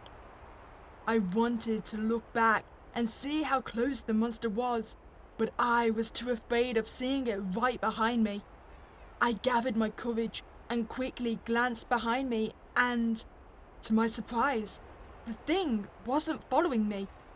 I didn't know if it had ever followed me in the first place, but it seemed like Frederick wanted to send it after me to kill me. Realizing that I was safe for now, I stopped. My legs were numb and almost gave in, but I managed to keep standing. I couldn't believe what I had just seen. It couldn't have been real.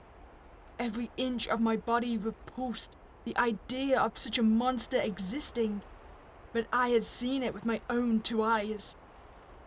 I continued on, at a slower pace this time, and soon came to a small but quickly flowing river. It wasn't a good night to get my clothes wet, but it looked small enough for me to jump over with a running start. I wasn't the athletic type, but I managed to leap over the gap. Suddenly, my feet staggered. A wave of fatigue came over me. It was as if I had stepped into a veil.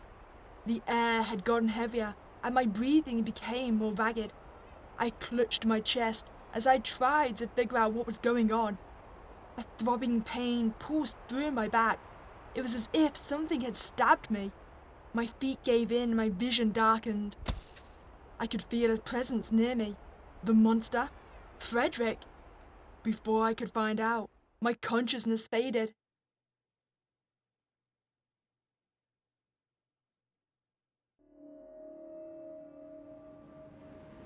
Interesting. Okay, so I didn't even see the kids again.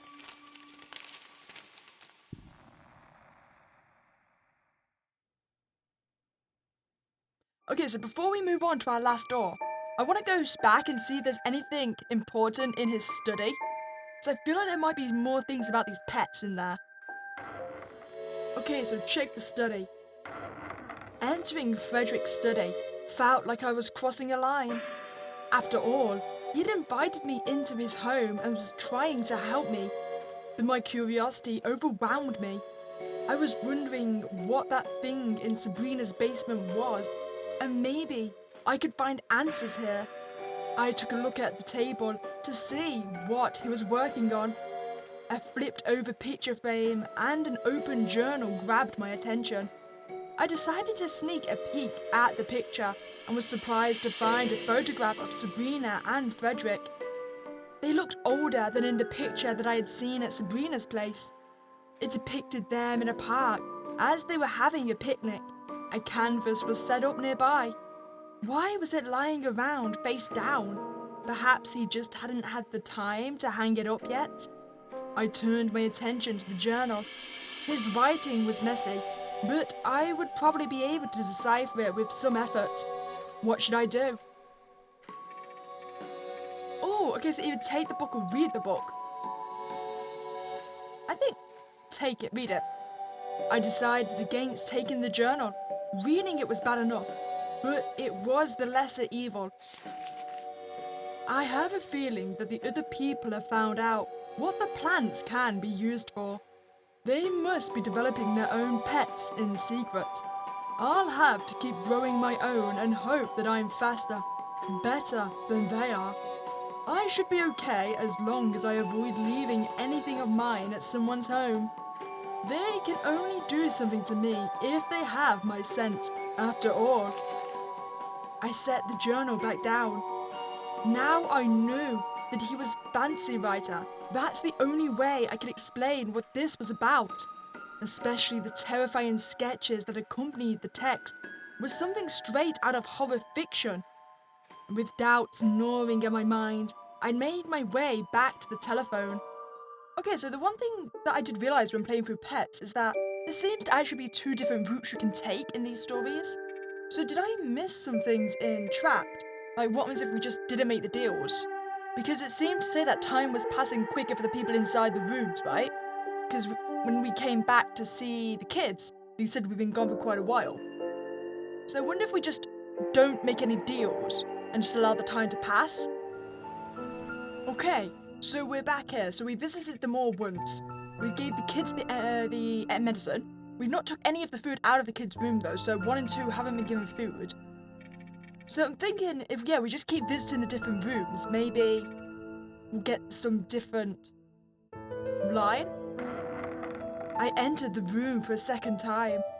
Even though I hadn't been away for that long, everything seemed different. The faces of the people here had darkened considerably. I spotted the old man that I had talked to not too long ago and approached him. But he didn't even look up as I greeted him. He just sat there with a blank expression on his face, not even moving an inch. Hey, is everything okay? No response.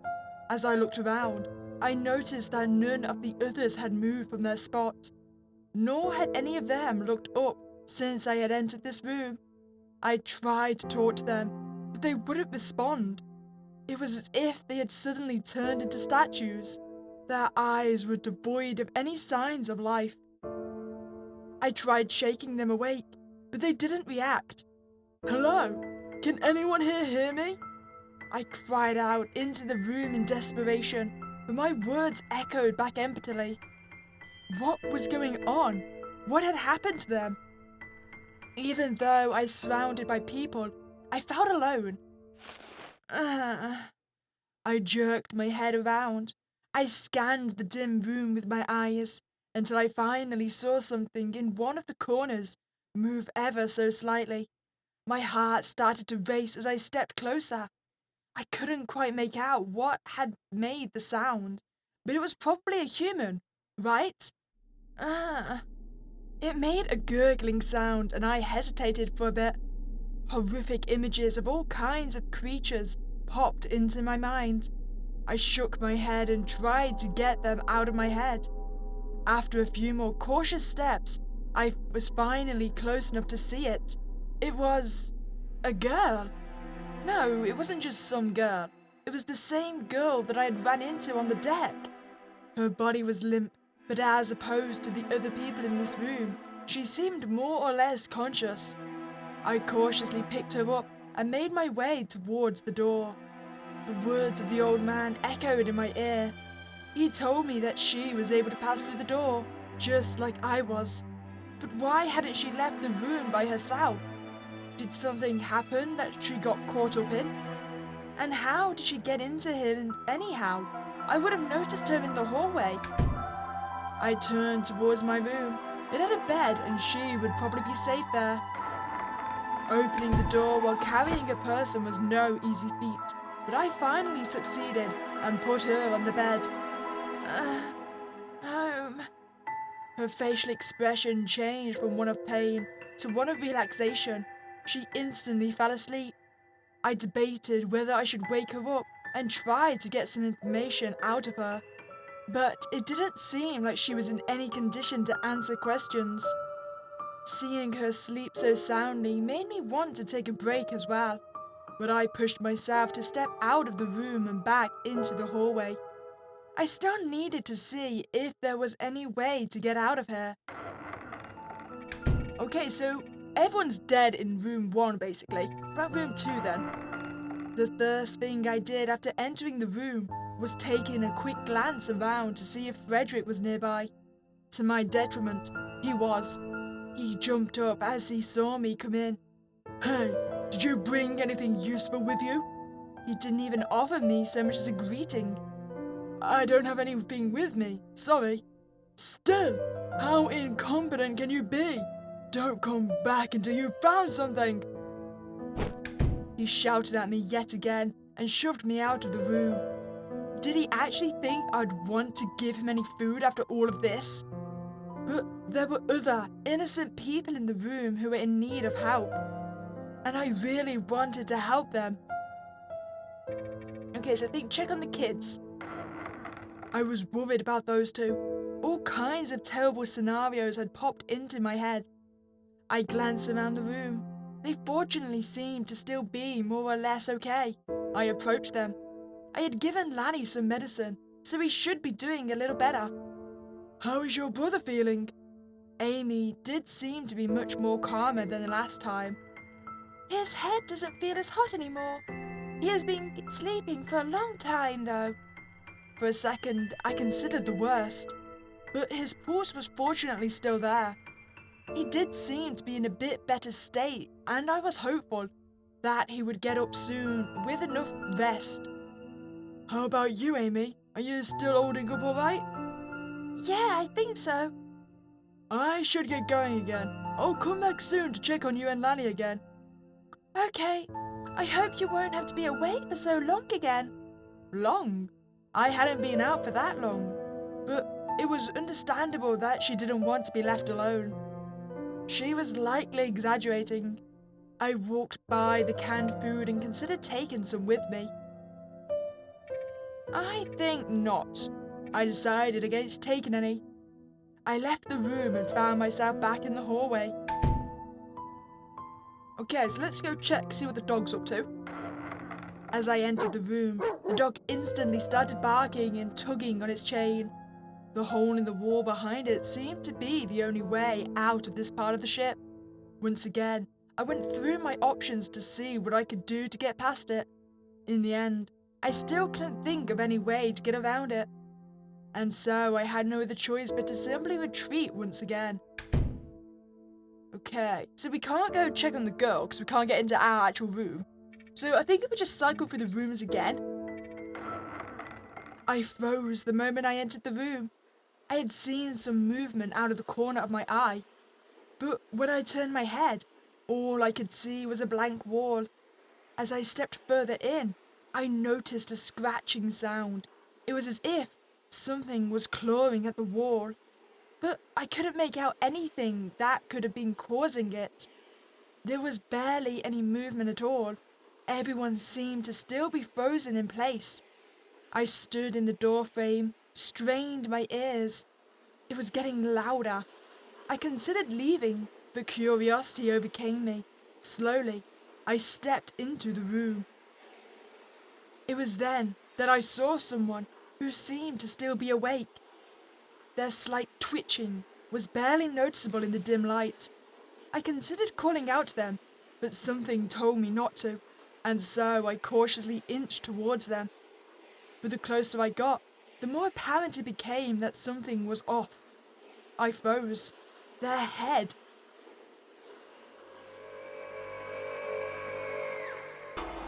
Oh! I don't think they're alive.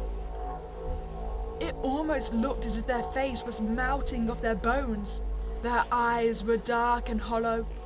I took a few hasty steps back, but they fortunately didn't seem to react to my presence at all. Their scratching seemed to have gotten even louder. I noticed something lying on the floor not too far away from the person I had just checked on. I hesitated, but my fearful glances were answered with complete silence and lack of any movement. I was still safe, probably. I shifted towards the thing on the ground and slowly picked it up. It was a sheet of paper that looked like it was ripped from a diary or a log. If I was the leader of this operation, I'd fire anyone who let ethics get in the way. Sacrifices always need to be made to ensure humanity's future. I guess it doesn't really matter. I'll just continue my research in private, since it's not like there aren't enough subjects inside the zone. I couldn't make heads or tails of this note. I was missing too much context. The scratching got even louder. Something was definitely not right here. I should probably get out of here. I let my eyes wander over the room one last time and made my way back outside. Okay, so into room 2 now. Hesitantly, I entered the room. I expected Frederick to jump towards me and demand to know whether or not I had any food with me. But to my surprise, he didn't. He was nowhere to be seen. Instead, another man, as if awoken from a trance, jumped up and stormed towards me. I tried to step out of the way, but he almost tackled me and grabbed me by my collar. You have food and water. You have food and water. Give them to us. I struggled to get him off me, but he kept clinging onto me. His strength was surprising, considering how frail he looked. Let me go. I don't have any. Liar! You still look healthy. I bet you're just keeping it all to yourself. As I struggled with him, a pungent metallic stench hit my nose. I finally managed to throw him off me. His body hit the ground. He laid there for a bit, gasping in frustration. Then he crawled back to where he had been sitting before attacking me. While catching my breath, I took a look around the room. Everyone was sitting in their own corner, eyes fixed on the ground. They looked more famished than the last time I had seen them, and the whereabouts of Frederick were also still a mystery to me. I approached a woman sitting in one of the far back corners of the room, but she averted her gaze when I asked her if she had seen where he had gone. He's not here anymore. Let me guess, they ate him. That was all she was willing to tell me. I had no idea what had happened here, and it didn't seem like I'd find out by asking them. Another wave of pungent smell hit my nose, and I took a few steps back. What was it? It almost made me gag. Not wanting to spend any more time here than necessary, I left the room. So the time in the room definitely seems to be going faster than out here. And they 100% at Frederick, right? I was eager to see if the boy's condition had improved. I didn't think that the medicine could have actually worked this quickly, but his fever might have at least gone down by a bit. But to my surprise, he was already up and about. Amy was leaning on a wall, while Lanny was frantically running around and knocking on the walls. They didn't seem to have heard me come in. I don't think there's a secret exit anywhere. You should probably save your energy till they come and save us. You know how long it's been already, right? If they wanted to save us, They would have done that forever ago. I bet I can find something. There has to be a way out of here. Unfazed by his sister's advice, he continued to search every inch of the wall. Amy seemed to finally spot me and jogged towards me. Scott, did you manage to find a way out? The boy turned around and hastily came closer as well. You're Scott. Amy told me you helped me with the medicine. Thank you a lot. Don't worry about it. And to answer your question, Amy, unfortunately not yet. The hope drained from their expectant eyes as I said that. I wish I could have brought them good news. But never mind that. I'm surprised you're better already, Lanny. Already? I don't think any sickness has ever kept me down longer than this one. I practically slept through a whole week after you gave me the medicine. Huh? A week? Yeah. Good thing we had enough food and water. It seemed like they were serious.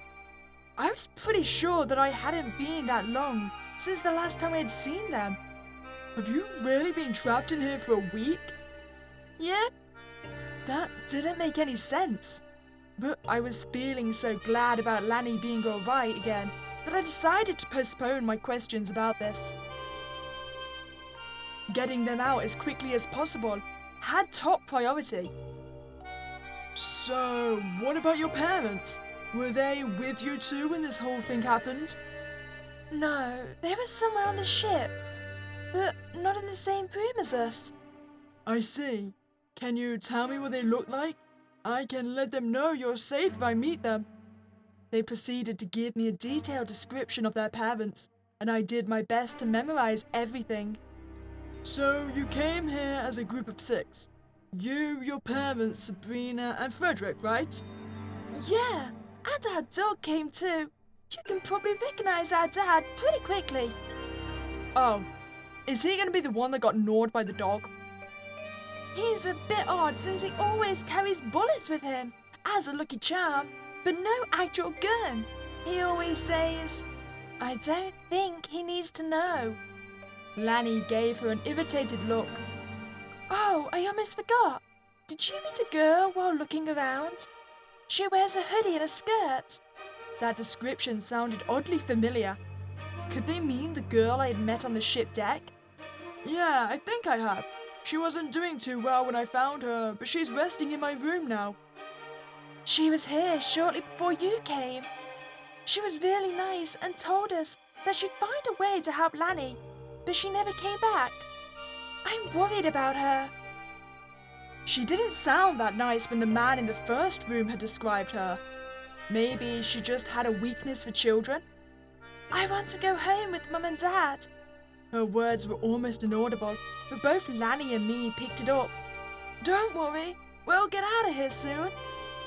I felt really bad for them, but I wasn't sure what I could do to help. Staying here and lending them my company would be a way, but then I couldn't search for a way to get them out.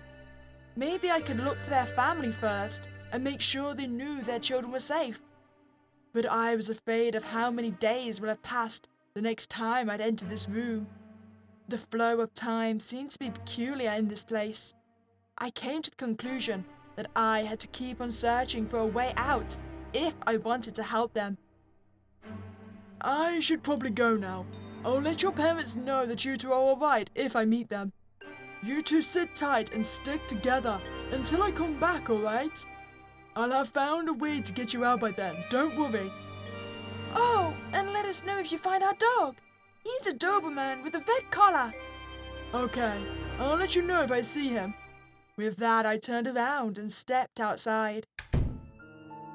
Well, we all know where the dog is, right? Just like last time, the dog instantly started barking. But one thing was different. Its barking seemed weaker than before.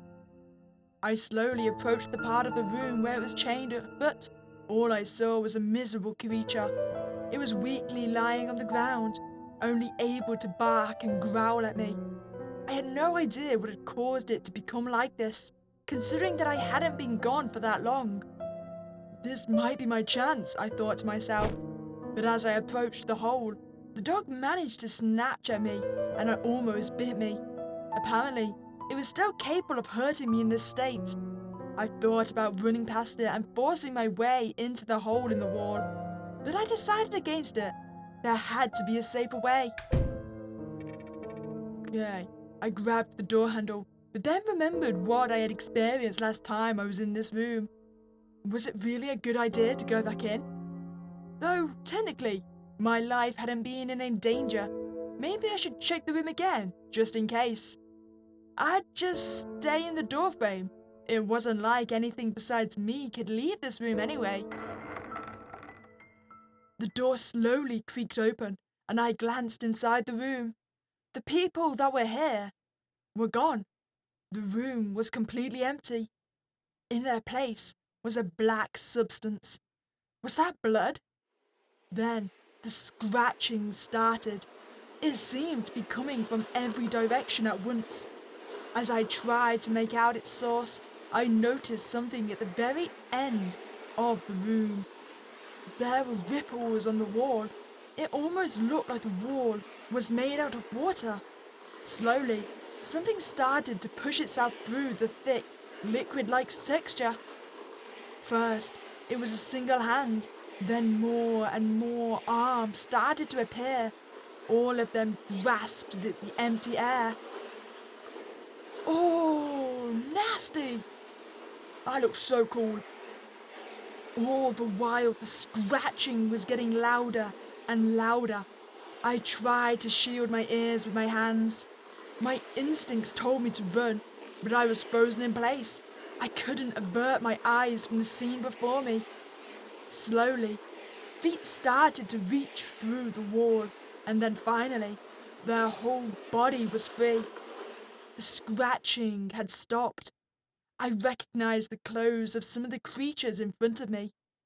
These were the people who had been trapped in this room. But their heads, they weren't human anymore.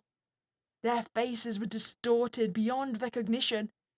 As I stared at them in disbelief, I noticed that none of them were moving. They were just staring at me. Then one of them slowly lifted their arm, grasping at the air, and started to slowly walk towards me. It almost looked as if it was pleading. And then the others followed suit. I started to feel a mixture of terror and pity. But as they got closer and closer, my terror grew stronger and stronger. What would they do once they reached me? They definitely weren't human anymore. Were they about to attack me? My head began to spin, and I took a few hasty steps back, almost tripping on my way out of the room. There was nothing I could do for them. I was too late.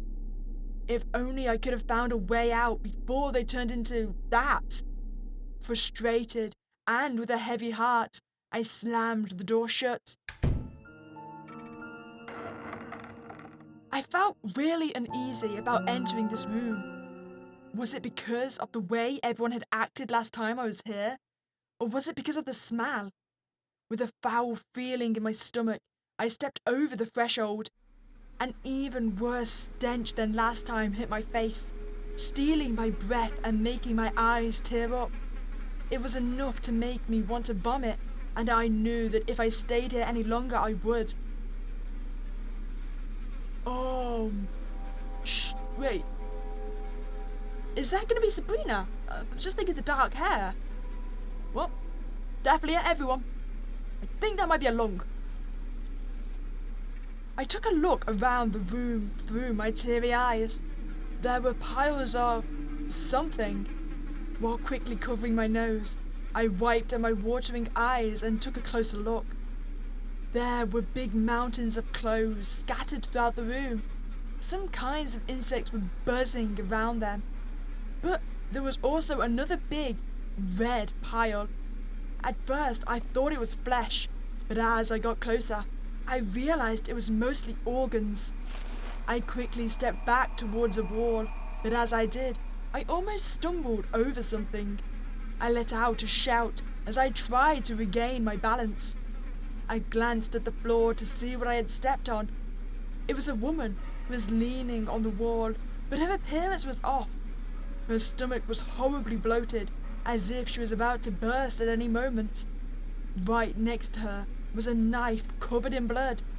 It didn't seem like she was killed with it, as I didn't see any stab wounds on her. Instead, she was covered in many small bruises. Either way, she was undeniably dead, even if I couldn't quite make out why. This whole room was bizarre. Piles of clothes, a pile of organs, and a woman with a bloated stomach. What had happened here? I quickly came to the conclusion that there was no use thinking about it, and I wanted to get out of here as soon as possible. The stench was killing me. I gasped for air as I finally stepped out of the room, trying to force the horrible image of what I had seen out of my mind. I decided not to enter the room again. I turned towards the other doors and, with a heavy heart, contemplated what to do next. Okay, so that's rooms 1 and 2, they're completely over now. About the kids. I thought about checking on them once again, but as I was about to open the door, I realized, what good would that do? I still hadn't found an exit. I should use my time more efficiently. Okay, back to room 4 it is. As I entered the room, I instantly felt that something was off. There was no barking. As soon as my eyes got accustomed to the darkness, I saw why. The dog was dead. It was lying on the ground in front of the hole in the wall, motionless. Its tongue was hanging out of its mouth. As I stepped closer to confirm that it was truly dead, I picked up a faint, foul stench. I cautiously poked it, but there was no reaction. It was definitely dead. Somehow, it had died without any apparent reason. I felt bad for it, but now I could finally walk past it without being afraid of being bitten. Slowly, while trying not to step on it, I approached the hole. Okay, so I was curious what would happen if we just never gave Lanny the medicine. And apparently he grows mushrooms. I could already tell from a distance that even more wounds had opened up. On top of that, it was as if some mushroom-like plants were sprouting out of them. Amy didn't look well either. She was just sitting there next to him, staring into space. It was as if she hadn't even noticed me coming in. Hey, Amy, are you alright? Her head barely moved in my direction. Scott? It was almost as if she didn't really recognize me. I grew concerned. Yeah, it's me, Scott. Are you alright? She didn't reply. Maybe she was just tired. I couldn't blame her. This whole situation was pretty exhausting, especially for someone as young as her. Where have you been? Her voice was almost inaudible. I was searching for a way out of here. Don't worry. I'm sure I'll find one soon. She continued to stare at the floor with a blank expression. I just need some more time. I'll have you and your brother out of here soon.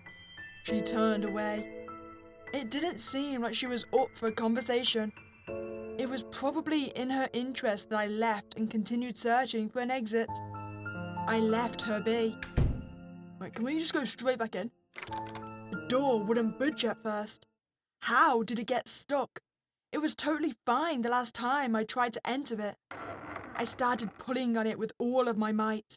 Eventually, I was able to pry it open. What had blocked my attempt to enter the room were vines and mushrooms growing on the ground. Where had they come from? My question was quickly answered as I pushed through them.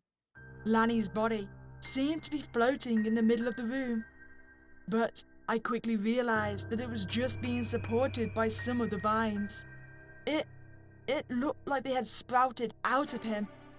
How was it possible? Where was Amy? I couldn't see her anywhere. Amy? Are you in here? Are you alright? No reply. She had to be. There was no way she could. My eyes darted around in a panic until I finally spotted her. It was Amy, but my heart sank into my stomach. There had been no way to escape the expanse of the vines. And so she must have been entangled in them. And then something wet slid down my cheek, but I barely noticed it. I hadn't known them for that long, but I still felt responsible. I was their chance to escape this hell, but I had let them down. Shaking my head in disbelief, I stumbled backwards out of the room. The door fell shut in front of me. The horrible scene had burned itself into my mind. I was on the verge of losing hope, but I steadied myself and turned away from the door. Even if I wasn't able to save Amy and Lanny anymore, I might be able to help other people trapped in here. I shouldn't give up just yet. I had to postpone mourning their death until later. With a heavy heart, I went back to the middle of the hallway. Oh, terribly sorry. I don't think we save anyone. So now we're onto our last door. Oh! I love it.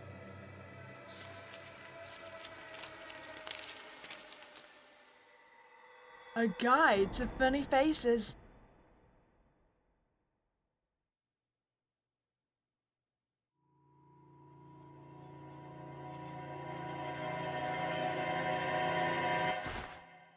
I shot awake, panting heavily, my clothes sticking to my skin due to all the sweat. My eyes darted around the room, but everything was quiet. It seemed to be safe. A nightmare? Just seems like I just had a nightmare. I was at some hotel, people were trapped, and I couldn't remember, but it must have been terrifying. The pulsing pain in my head slowly subsided. I took a deep breath and kept mumbling to myself that it had all been a dream, nothing more. After calming down, I decided to take another look around the house. The fact that no one was here, even though the lights were on, was still a nagging at the back of my mind. A look outside the window confirmed that it was still night. I had either slept for a whole day or only a few hours. Considering how tired I felt, it must have been the latter. I don't know. It could easily be the former. I think if you oversleep, I wake up feeling tired. It's really weird. I don't get it. I left the bedroom to retry the doors just in case. They were still locked. I really wanted to go home and take a shower. I smelled my clothes, and they indeed had started to smell slightly sour. This place seemed to have nothing left to offer. I'd be better off out in the streets, even if it was still dark. All I needed to do was find a police station. They'd definitely be able to help me. As I wandered around, I grew more and more aware of how big this town was. The buildings were tall and nature was rather scarce. The streets, however, were completely empty. Suddenly, my ears began to pick up the subtle sounds of laughter. The sounds turned to unease in my empty stomach. It was awfully late for such a public crowd. There wasn't cheering or rounds of applause, just laughter. Loud and obnoxious laughter that didn't seem to subside or grow. It became louder as I approached the town centre. Soon it turned into a wave of commotion by what sounded to be a massive crowd. They just laughed and kept laughing. It sounded dreadful. I was tempted to change course and avoid them. Yet this direction was my best bet for finding an inn or a police station. These priorities outweighed my sense of danger. I pressed on. The laughter was bellowing with hundreds of voices until finally I could glimpse the source of the commotion. The crowd gathered around a performer who was doing something to make them laugh. I strained to see the action, peeking through the small gaps between the people while keeping a safe distance. The group was just too dense. I couldn't see any details. Curiosity overwhelmed me, and I started pushing through the people. They seemed to melt away without paying me any attention. As I approached, I passed a table with books. I couldn't make out their title, but I could see something that resembled a mask on the cover. Paying it no mind, I pressed onwards. I couldn't understand what was happening. The performer wasn't making any sounds. I couldn't make out any movement from beyond the crowd either. What was so entertaining? Finally, I reached the front. But what I saw was the opposite of funny. It was horrifying. Well, hello there, sir. Don't you look dashing today? What was wrong with his head? He turned his hips so that everyone in the crowd could have a clear view, as if he didn't want anyone to miss it. Why are people laughing at this? A bystander heard me. Oh no! His face just seems so funny! I mean, look at it! I stared at him in disbelief. He and the others really did seem to find this funny. Were they seeing something I wasn't? No matter how I looked at it didn't seem like anything other than disturbing. I averted my gaze and walked away. I wanted nothing to do with this madness. I continued to comb through the town centre while trying to keep my distance from the crowd. Soon I noticed that the sun had already started to rise, and I still hadn't found anything that even vaguely resembled a police station. It's kind of creepy, isn't it? I had walked by a girl that was standing nearby. She was watching the crowd from a distance. Yeah, it is. I was glad to hear that someone else was thinking the same. An awkward pause followed.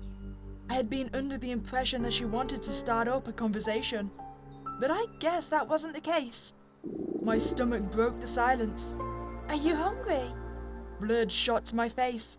It was true that I was feeling starved. Swallowing my pride, I nodded. I have a sandwich with me. You can have it. Are you sure? No worries, I'm not hungry anyway. I had to hold myself back as to not lunge onto it, but I kept my cool and ate it cautiously as to not embarrass myself. Some of my strength returned to me. In the meanwhile, I decided to ask her about this town. Sorry, I don't really know my way around here that well. Oh, so you're not from here? No, not really. Maybe I could help you look. I'm feeling a bit uneasy about being here alone. Anyways. I glanced back in the direction of the laughing crowd. Sure, I would really appreciate that. I'm Scott, by the way. I'm May. Nice to meet you.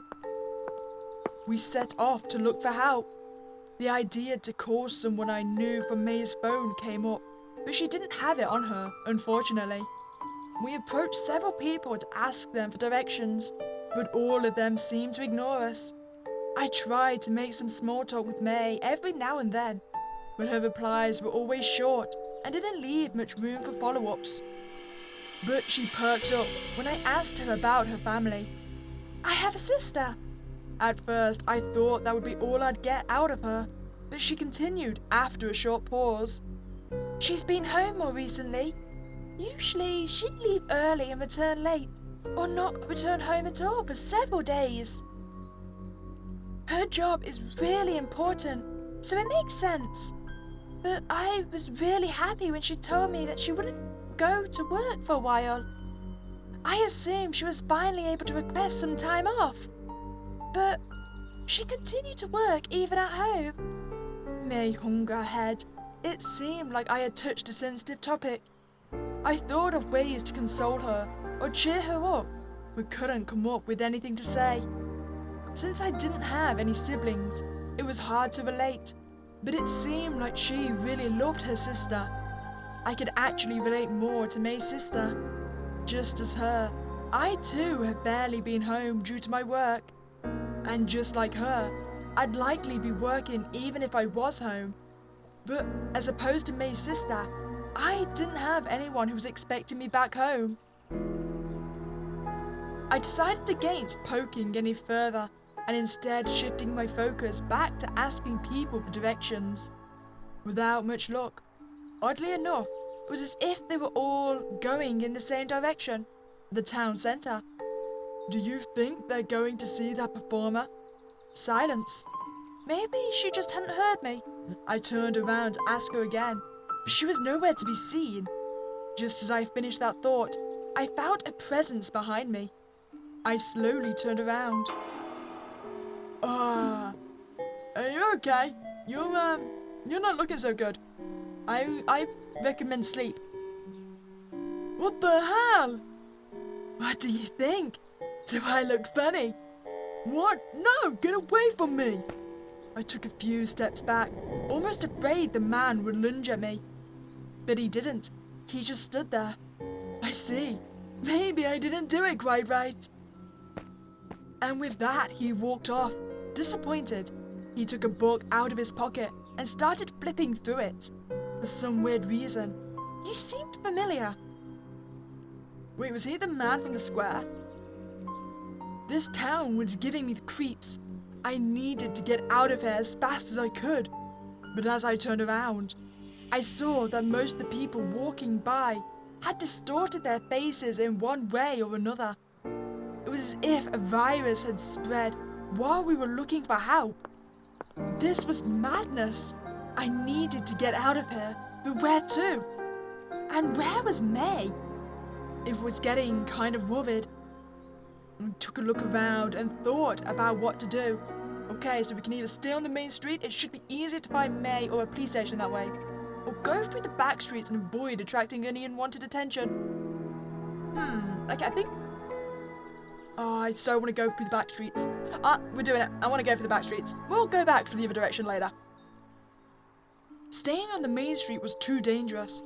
The fewer of them I came in contact with, the better. But the moment I stepped into the dark alleyway, a bad feeling welled up inside me. Was I really that much safer here than out in the streets? I turned around and looked back at the people walking by. Some shot me glances my way.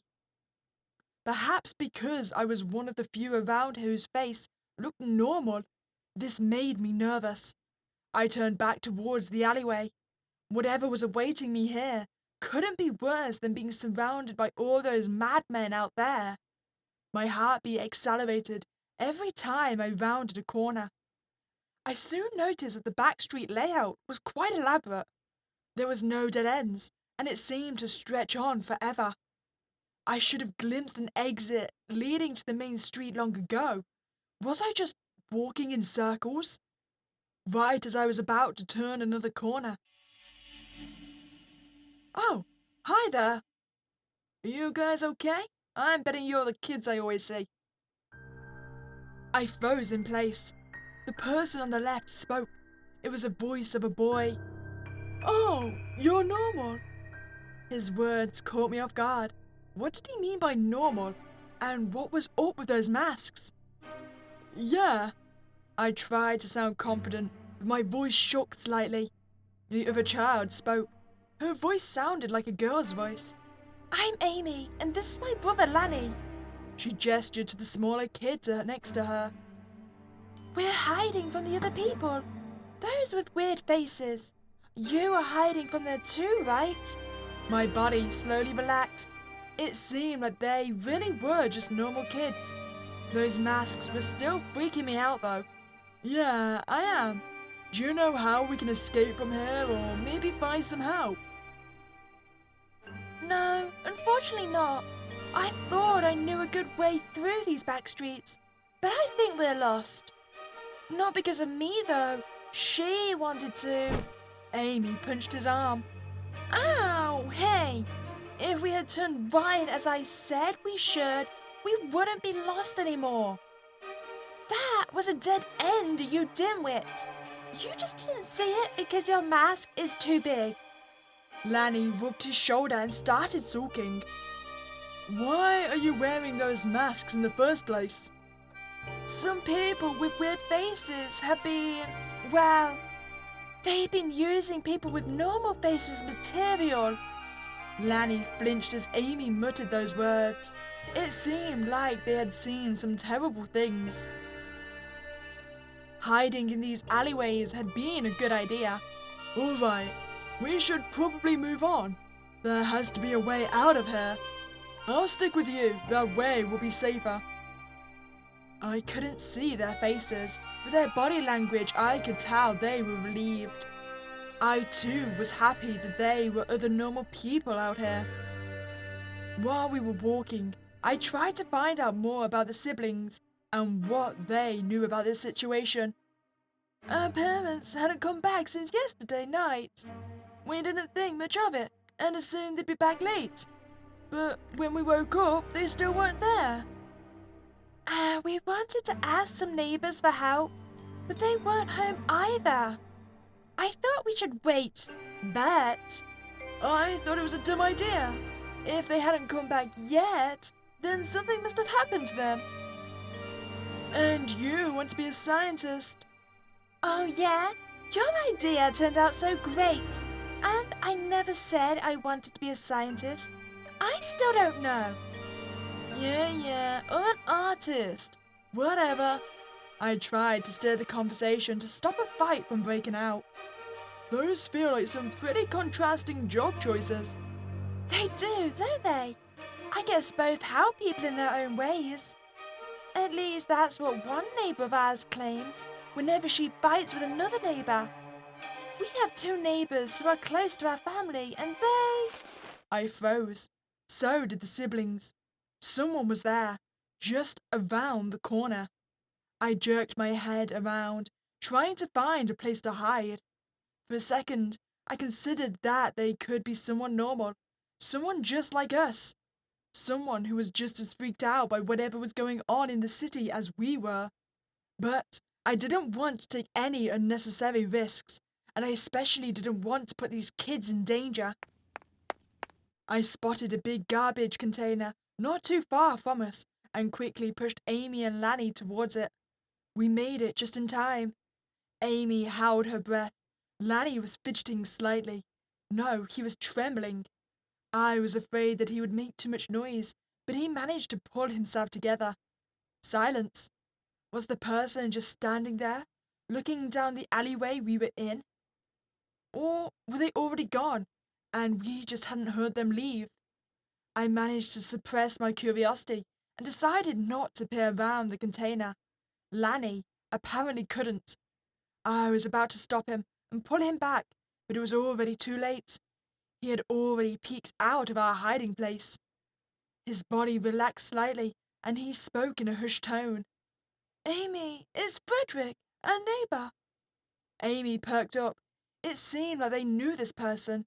As Amy saw my puzzled expression, she started to explain. Don't worry, Frederick is the neighbour we were talking about. He's a bit of a nerd since he's a researcher, but he's pretty cool otherwise. The last remark stung a bit, seeing as I was a researcher myself, but I decided to ignore it. Here, have this, just in case. I'll go talk to him. Lanny shoved his mask into my hands and jumped out of our cover. I was about to grab and stop him, but my hands gripped for empty air. Amy jumped up as well and ran after him, likely realizing how dangerous his idea was. I hesitated, but just for a second. There was no way I could let those two go out there by themselves. If something went wrong, I had to be there to protect them. I hesitantly put on the mask Lanny had given me and stepped out of our hiding spot.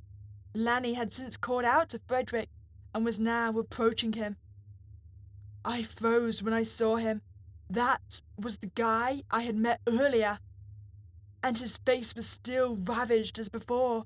How Lanny had recognized him was beyond me. Lanny stopped a few feet from Frederick. Are you alright? Your face? Did they do this? Frederick had a puzzled look on his face, at first, but his expression soon softened. Oh, that? How do I look? Terrible.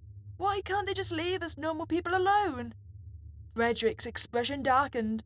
My feet moved by themselves, and I was quickly approaching Lanny. Lanny was under the misconception that someone else had done this to Frederick, but I knew that he was the one of them. I quickly overtook Amy, but stopped at a safe distance. and stood between Frederick and Lanny. Frederick glanced at me. It seemed like he didn't recognize me because of the mask. I was about to tell him to leave us when suddenly I gasped for air. My stomach. He had kicked me in my stomach. I could hear Amy gasp behind me as my knees gave in. My insides grew hot as I held on to my belly, my view fixed on the grey asphalt below me. Then I heard Lanny cry out. I jerked my head up, still unable to get up due to the pain. Frederick had grabbed Lanny and was pulling him back towards the way Frederick had come from. I was hoping to find someone whose face was in an impeccable shape, just as yours. You're made for some nice material. Hey, let go! Lanny was struggling with all his might, but Frederick was stronger. He picked Lanny up and he threw him against the wall. Lanny's head collided with a hard surface and his body went limp. Before I was able to heave myself up, Amy had apparently freed herself from her frozen state. She ran past me and towards Frederick. Stop! Let him go! She must have known that winning against an adult was impossible for her, but her judgment was clouded by her desire to save her brother. Or because I had been too careless and let Frederick hit me. But before Amy could throw herself on Frederick, he turned around and hit her with a backhand. She staggered to the side, her mask flying off her face. Her expression was twisted with pain.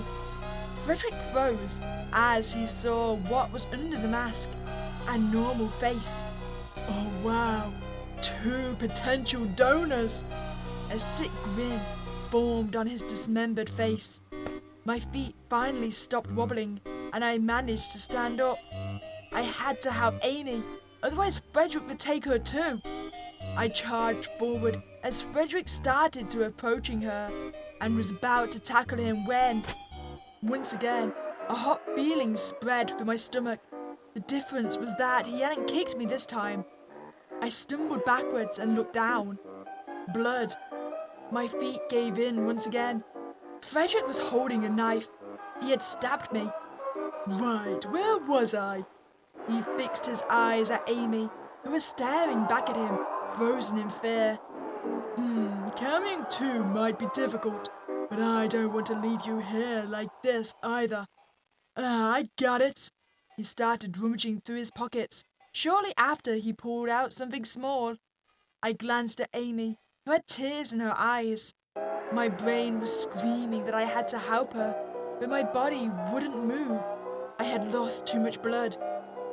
Having a funny face is good and all, but I wanted to approach this from a scientific perspective. There had to be a way to capitalize on this new trend. Maybe I could finally win a prize or two. Coincidentally, I found some odd mushrooms not too long ago. After some experiments, I discovered that they had the potential to influence someone's facial arrangement. So I went ahead and made this. He held up something that looked like a small pill. Amy started to crawl backwards, but her back soon hit a wall. Admittedly, I haven't had the chance to try it out yet. That's where you come in. He was now standing right in front of Amy and bent down. You should thank me. Many people attain face comedy enlightenment, as I'll call it. Maybe I'll be able to sell as many books as the most hilarious one. He jerked forward and grabbed Amy's face, trying to force the pill into her mouth. I tried crawling towards them, but almost all of my strength had left me. Amy was trying her best to keep Frederick off, but he was too strong. Her muffled screams were heart-wrenching, and then she gulped. Frederick stepped back, satisfied. All right, let's see. It should start any second now. I closed my eyes. I could tell that Amy was flailing in pain. She tried to scream, but all that came out was a deep gurgle. After a few more painful seconds, it stopped. All went quiet. Well, the face looks all right, but it seems like I have to tweak it some more before its distribution ready. I heard footsteps. Frederick had picked Lanny back up and was now leaving the alleyway. My eyes were still firmly closed. I didn't want to look. I didn't want to see what had happened to Amy. But I had to know if she was really dead or if she could still be saved. I slowly opened my eyes. Oh! Oh man! That is stunning! Gotta give it to this game. The artwork is definitely top notch, 10 out of 10. I would have nightmares again. Why did this have to happen to them? Why hadn't I been able to save them? Why does it seem like in all these stories I put them in more danger by simply seeing them? Like if I wasn't around them, they might actually survive better. Amy? She didn't respond. I looked down the alleyway. I mean, I don't think she's able to hear us anymore. She seemed to have tree branches. There was no trace of Lanny or Frederick. They were gone. And soon I would die too. I was steadily losing blood, and there was no way anyone would find me and help me. I closed my eyes. As my consciousness faded, I felt a small sting in my back, as if something had stabbed me. I was barely noticeable, and then everything went dark.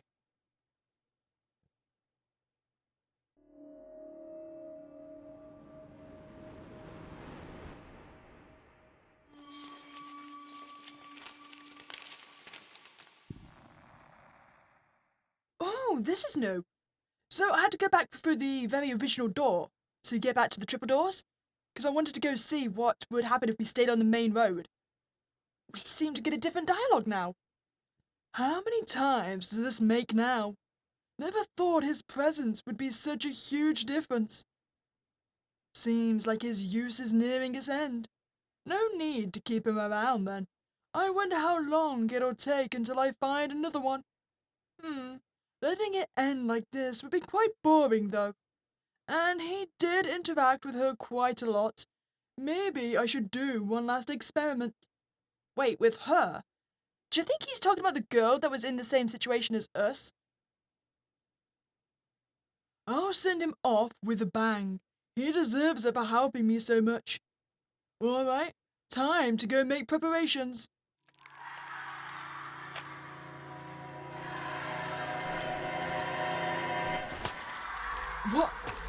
What was? My head felt like it was splitting open. What was I doing? I had seen something, a nightmare. No, it had been real, hadn't it? The pain was nearly unbearable. Images that seemed to have no relation to each other flashed through my mind. A plant, a dark room full of people, distorted faces, an ocean, 2 children, a blood trail, a pack of cats, a knife pain. My head felt as if it was about to burst, and then it was over. The pain was gone. I steadied myself. The images I had seen, were they hallucinations? Or were they memories? My mind was all jumbled up. I called out as I left the bedroom, but no one answered. I approached the front door. My hand touched the cold doorknob. Sweat started to form on my arm. I was afraid. Of what? I swallowed hard. My hand finally moved and I turned the doorknob. As I stepped outside, I noticed that everything looked normal. My breathing slowed. I hadn't noticed how tense my body had become. I stepped into a narrow alleyway that seemed to be leading into a busier part of the town. It was bustling with life. Something about the people walking by was off, but it was hard to put a finger on it. It was too far away. I decided to avoid the main street for now, and instead went the other direction. My instincts told me that was the right thing to do. Right as I turned to another alleyway, I saw something from the corner of my eyes. Had someone just entered one of the buildings. I hadn't turned my head quick enough. This brilliantly white structure seemed out of place amidst the grey houses that were lining the street. As I trotted closer, I noticed that it looked awfully familiar to the lab I had worked in. No, it was the lab. What was it doing here? I stood in front of it for a while, dumbfounded. But there was no mistaking it. It was my lab. The easiest way to make sure was entering it. The interior looked exactly like I remembered it. No one was at the reception, meaning no one to manually open the door. But I fortunately still knew the passcode. I made my way upstairs and walked towards Section M. On the way, I tried to keep my eyes and ears peeled in case one of my colleagues was around. But the place seemed to be totally deserted. That wasn't the only thing that was bothering me, though. Everything was oddly clean. Most people would likely not think that this was something to be concerned about. The problem was, there was no way someone had been able to find the time to tidy up the lab. Not only had we lost a big part of our staff, no one was in the right mood to bother with keeping things clean. As I was contemplating what this might mean, I finally reached my destination, my office. The door was slightly ajar. Did someone break in? I cautiously opened it. The room was empty. My desk was gone. My file cabinets were gone. Even the wallpaper was gone. What had happened here? The only thing present was a single sheet of paper in the middle of the room. I hesitantly walked towards it. The door behind me suddenly slammed shut, and I jerked around. Was it the wind, or did someone slam it shut? But there was no door. I stood there in disbelief. Then I slowly turned around and looked back at the sheet of paper on the ground. My hands began to shake. The closer I got to the piece of paper, the worse their trembling became. I hesitantly let my eyes wander over the red writing. Thank you for participating in my experiments. It was you! I knew it. Wait, it's not. Wait. She said she had a sister, right?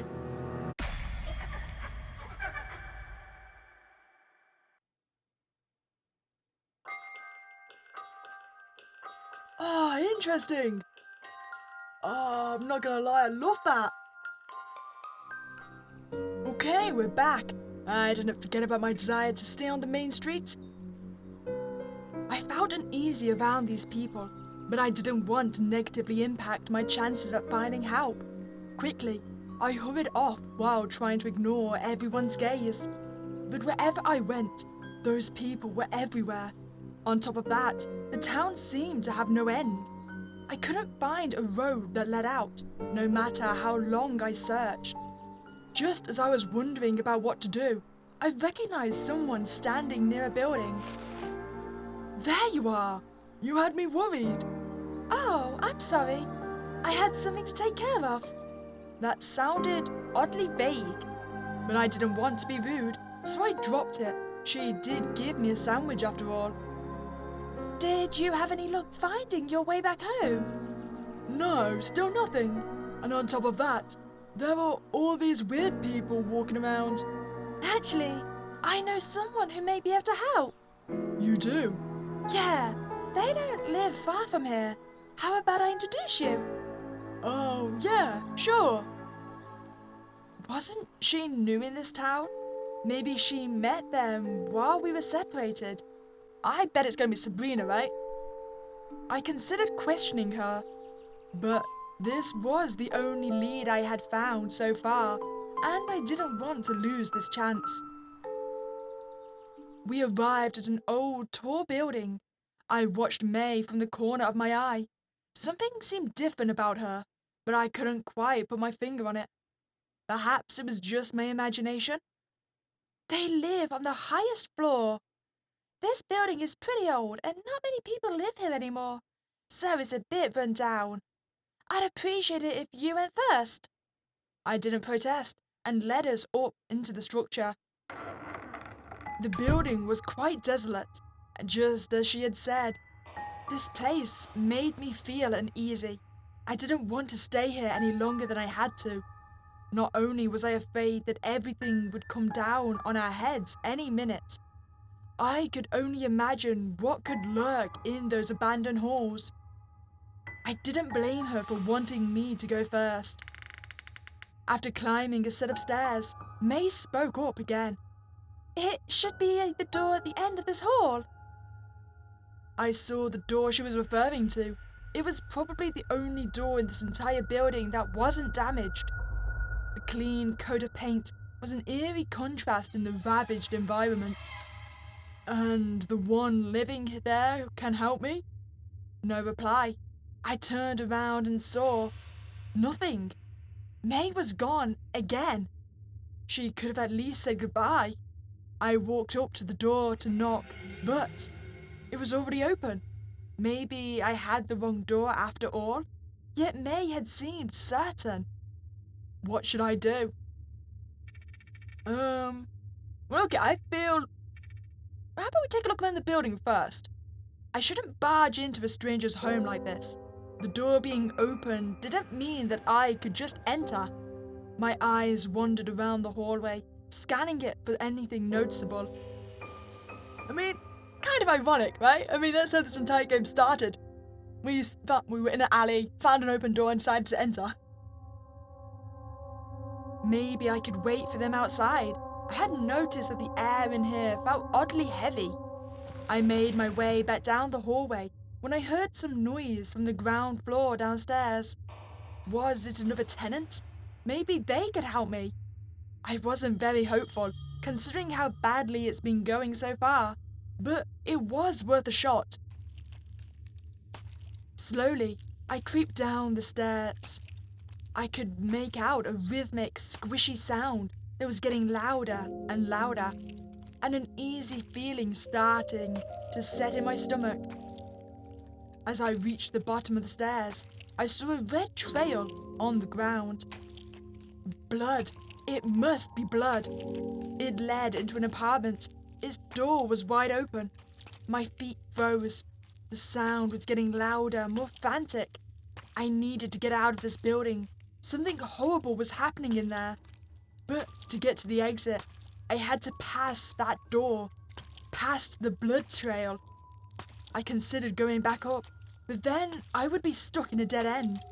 My feet slowly started to move down the last couple of steps.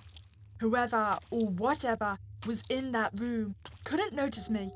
Who knew what would happen if they did? The squishing became louder and louder the closer I got. Before long, I was standing right by the open door. The nameplate next to it read Frederick Steiner. I considered quickly running past, but my curiosity overwhelmed me. I peeked in. The room was almost pitch black. The sole window barely let any light through. I saw rhythmic movement in the middle of the room. Someone was hunched over something. As the person lifted their hand once again, I saw a metallic glint in the light. They were holding a knife. They were stabbing someone over and over again. The techniques in the book are too simple. I don't have time for these childish games if I want to be as funny as the most hilarious one. Taking from the face, nonsense. Why just the face? There's so much missed potential. This is exactly what my studies have been leading up to. She just doesn't get it, but I do. I'll show her what it means to be funny. They were whispering to themselves in a gurgling voice. I had no idea what they were talking about. They must have gone mad. I stepped away, ready to leave this building for good, but my foot slipped on the wet blood. I managed to catch myself and avoid falling, but I couldn't avoid making a sound. The movement inside the room suddenly stopped. Silence. Then their head slowly turned my way. Oh, wow! Oh, you even got a nice hand up in there. Jesus! Oh, I'm just trying to even make out what these things are. Are these eyeballs? Maybe? I mean, you got all the veins going up in them. You know what? I don't even need to understand this image to know that I simply love it. Who's there? The person frantically shook their grotesque head around. It seemed like they couldn't see me past all of the face modifications. The various body parts fused with their skin wiggled like worms crawling out of their head. Is that you, Sabrina? Have you come to your senses? Have you finally realized that this is the only way to make an actually funny face? Look at me! Soon I will be the most hilarious one. And then, his breathing was getting heavier than before. They went back to dismantling the body in front of them. Do we think that's still the kid? Oh boy. I was safe. They really couldn't see me. I was safe. Trying not to make a sound, I stepped over the bloody trail and very cautiously made my way towards the exit. I definitely didn't want to get caught. Soon, I was in front of the exit door. I could finally get out. But, just as I was about to grab the handle, a sudden wave of fatigue came over me. It was as if I had stepped into a veil. The air had gotten heavier, and my breathing became ragged. I clutched my chest as I tried to figure out what was going on. A throbbing pain pulsed through my arm. It was as if something had stabbed me. I tried to turn around, but I had already become too weak. Oh, I get it right, because we're in the experiments. So the stabbing pain we're feeling in our arm is probably them, like, drugging us, right? Oh, it all makes sense. My feet gave in, and my vision darkened. I could feel a presence near me. The person from the apartment? Before I could find out, my consciousness faded. Okay, and now, let's enter the apartment. Perhaps they forgot to lock the door. Or May had already notified them that we were coming, and they left it open for us. I gave the door a soft push. Hello? No reply. It was a very small apartment. The door opened to the living room, which seemed to double as the bedroom. A single corridor led to 2 more rooms, likely the bathroom and the kitchen. Just like the door itself, everything looked way too clean and tidy compared to the hallway outside. I stepped in and peered through a window, hoping to spot this person that I was supposed to meet. Everything looked normal from up here, but I knew that wasn't the case. Something was wrong with this town, and I was trapped here. Would I ever be able to return home? I had people who relied on me. Would my team at the lab manage without me? I tore myself away from the window. This wasn't the time to think about that. I should be concentrating on finding a way out. I thought about what to do next. Okay, take a look around. Oh, okay, check the pictures. I took a look at the pictures hanging on the walls. Most of them were paintings that depicted nature. Only a few of them were photographs. One with a note scribbled onto it caught my eye. It depicted a man and a woman having a picnic. The note said Sabrina and Frederick BFF. It seemed like one of them was living here, or maybe both. At the very least, I would now be able to recognize the tenant once I see them. Okay, what about the desk? The surface of the desk was crammed with beauty products. A single mirror was standing amongst them. A small book was buried beneath the clutter. Check the mirror. My own reflection peered back at me. I looked like I had aged a decade. My lack of sleep had really done a number on me. Not to mention all these strange occurrences today. If I ever get out of this, I'll need a long vacation, I thought. And as I looked in the mirror, a newspaper page hanging off the wall behind me caught my eye.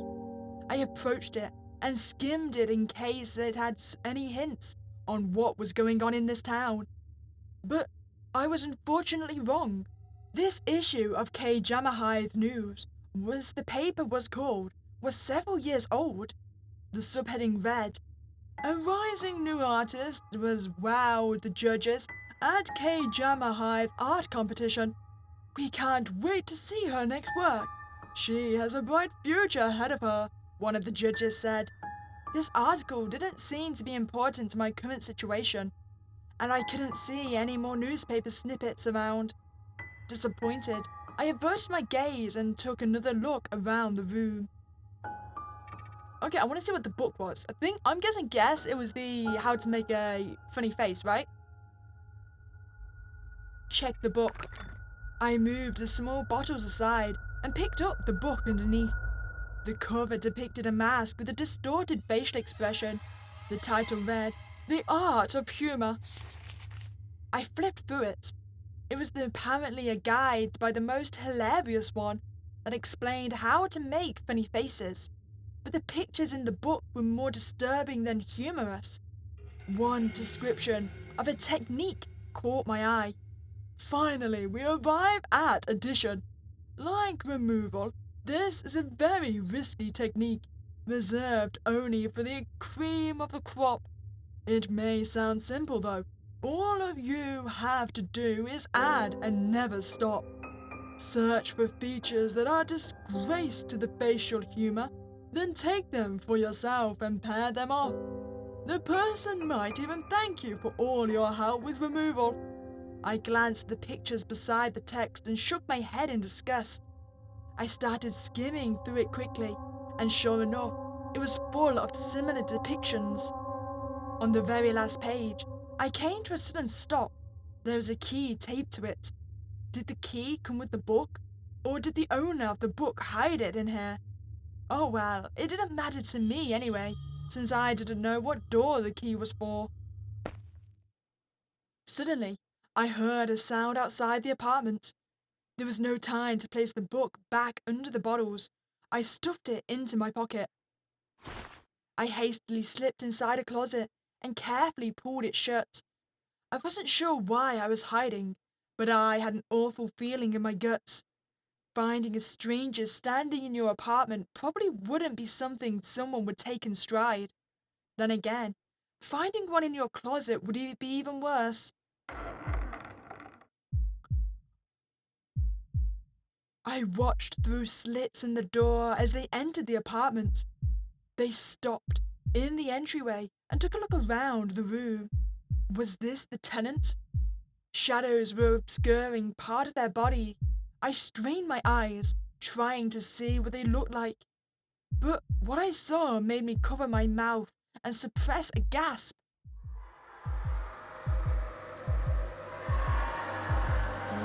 Hi there. Oh, boy! You've really taken the addition part, huh? The woman's face was ravaged. Fleshy chunks clung to her forehead. Were those face parts? Just forget to close the door again. She spoke to herself and moved as if nothing was wrong but her face. It was horrendous. She walked up to the mirror. This looks so much better, just like in the book. I should check the text again. I may have missed something. Oh no. I could feel the weight of the book in my pocket. I was sure I put it here. She rummaged the desk. What? What? Where is it? I know it was here. It was here. She cast the bottles from the desk to the ground. They shattered, spilling their sickly sweet-smelling contents across the carpet. The panic drained from her face. It's okay. It's okay. I just need to buy a new one. It's completely fine. I'll just ask the most hilarious one if he has one left over. He has to. She scurried out of the apartment, leaving the door wide open. I remained frozen in the closet for a few more minutes. My heart slowly calmed itself. Once I was sure that she was really gone, I stepped out. I needed to get myself as far away from this building and this town as fast as I possibly could. As I was about to leave the apartment, a sudden wave of fatigue came over me. It was as if I stepped into a veil. The air had gotten heavier, and my breathing became more ragged. I clutched my chest, and as I tried to figure out what was going on, a throbbing pain pulsed through my arm. It was as if something had stabbed me. I tried to turn around, but I had already become too weak. My feet gave in, and my vision darkened. I could feel a presence near me. The woman? May? Before I could find out, my consciousness faded. You found key too? Are there more keys? Interesting. Okay, so I think check the other rooms. I walked down the corridor and towards the other rooms. As I suspected, it was just the bathroom and the kitchen. Something about the bathroom caught my eye.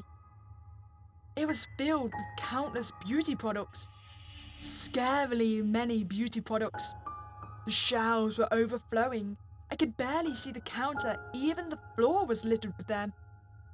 Shaking my head, I went back into the living room. Okay.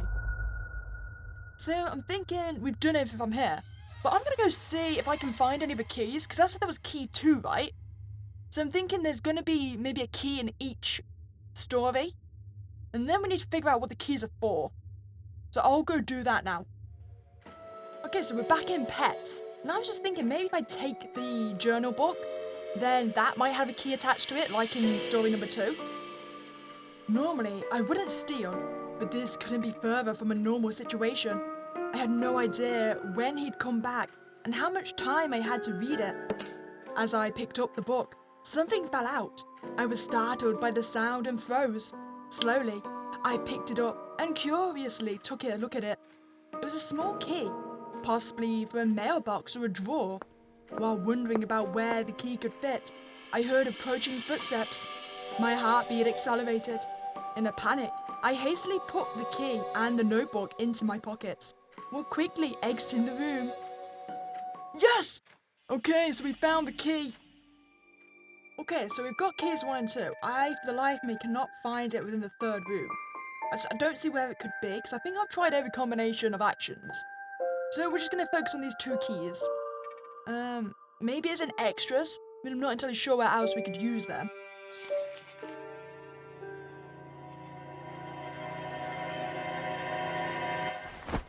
I shot awake, panting heavily, my clothes sticking to my skin due to all the sweat.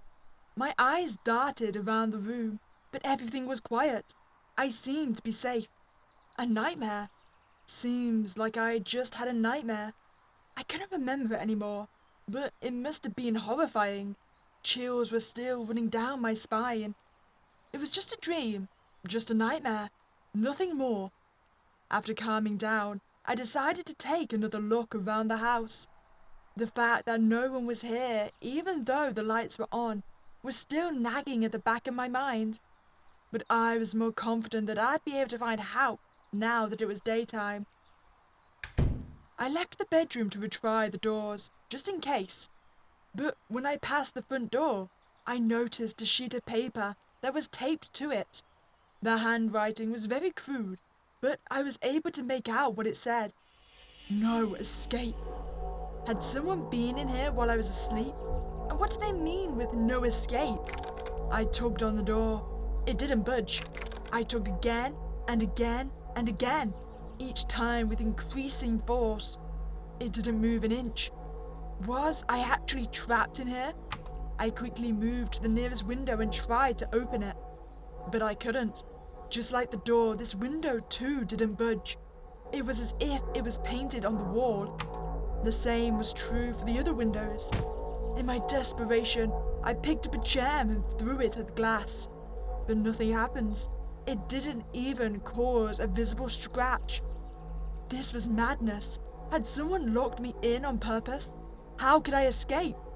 I quickly went from door to door and tried to open them, and to my surprise, one opened. Did I not check every door properly yesterday? Or did the person who was here before I woke up open it? This room looked like a study, a very small and empty study. The only notable objects were a desk and a computer. The desk had 4 drawers. Peeking at someone's private possessions didn't sit well with me. But this wasn't the time to think about it. I needed to find a way to escape. I tugged on one of the drawers. Closed. There were keyholes on the front of the drawers. I took another look below the desk, and behind the computer, there was nothing of note. This also meant there was no phone here I could use to call for help. But if this computer was connected to the internet, then I might be able to contact a colleague or a friend. But when I put a hand in my pockets, out of habit, I felt something metallic brush my hand. My pockets had been empty the day before. I pulled out what was inside and realized that I was holding several small keys that I didn't recognize. My puzzled look wandered towards the drawers. Okay, what should I examine? I think drawer 1? I slid the key in and it fit. I actually somehow had this drawer's key. Inside the drawer was an unassuming USB drive. I put it into one of the computer's USB slots. Okay, what about drawer 2? I slid the key and it fit. I actually somehow had this drawer's key. Inside the drawer was an unassuming USB drive. I put it into one of the computer's slots. Okay, wait, so am I missing 2 keys? I think I am. I was about to open the drawer when I realized there was no handle. Checking its sides and underside, it didn't uncover any hidden switches or keyholes. There was no way to open it without breaking it down a bit by bit, which would take forever without proper tools. But this drawer might contain a way for me to escape, a spare house key, for example. I decided to work on dismantling the drawer while I wasn't investigating the rest of the room. You can't open the 4th drawer in this version of the game. Huh. Why not? Okay, so we'll check the computer. Or, actually, what I'll do is, okay, I'm going to go back and see if I can find this 3rd key. And then we'll be back and we'll check through the USBs all in one go. There was nothing here that could help me at the moment. Maybe I should lie back down and take a nap. Someone would find me eventually, right? There is no way I would be stuck here forever, right? Okay, so I think I might have found where the key is. So if we save the kids first and make sure we get the description of the parents, we seem to notice a woman that looks like their mother, and okay, so this is new, so I'm hoping this is where we get the key from. I also noticed a woman earlier that looked similar to how the siblings had described their mother. Should I give the food to her? Yes. Sorry, I don't have anything. I quickly walked past Frederick and approached the woman. Frederick sat back down, frustrated, clenching his fists angrily. Hey, are you by any chance the mother of Amy and Lanny? Her eyes shot open. Have you seen them? Are they okay? Yeah, they're all right. They are in another room and have enough food and water to survive for quite a while. Oh, thank God! She looked very relieved, but I knew that she wouldn't be able to fully stop worrying about them until they were back together. I quickly glanced around to make sure that Frederick wasn't looking our way. Then I got the can of food out and held them out to her. Here, this should get you by for some time. She looked a bit confused, but still happily took the cans and hid them under her mantle. Are you sure that you wouldn't rather trade the food for his gun? She pointed at Frederick, but I shook my head. No, I'd rather let you have the food. I'm not sure if I can trust him to share it properly. All right, but take this with you. She pulled out something shiny from under her mantle and handed it to me. It was a knife. It's probably not quite as useful as a gun, but it's better than nothing. It might help you. I hesitantly took it and put it away. Thank you. I'll make sure to let you and everyone else know once I've found a way out. With that, I bid my farewells and walked towards the exit. But before I could step out the door, I was rudely confronted by Frederick. "Hey, what did you two talk about?" "Nothing." I really didn't feel like dealing with him, so I turned around and kept walking towards the door. He forcefully grabbed my arm, preventing me from leaving. "Don't try anything funny, alright?" I pulled my arm free and quickly made my way out before he could grab me again.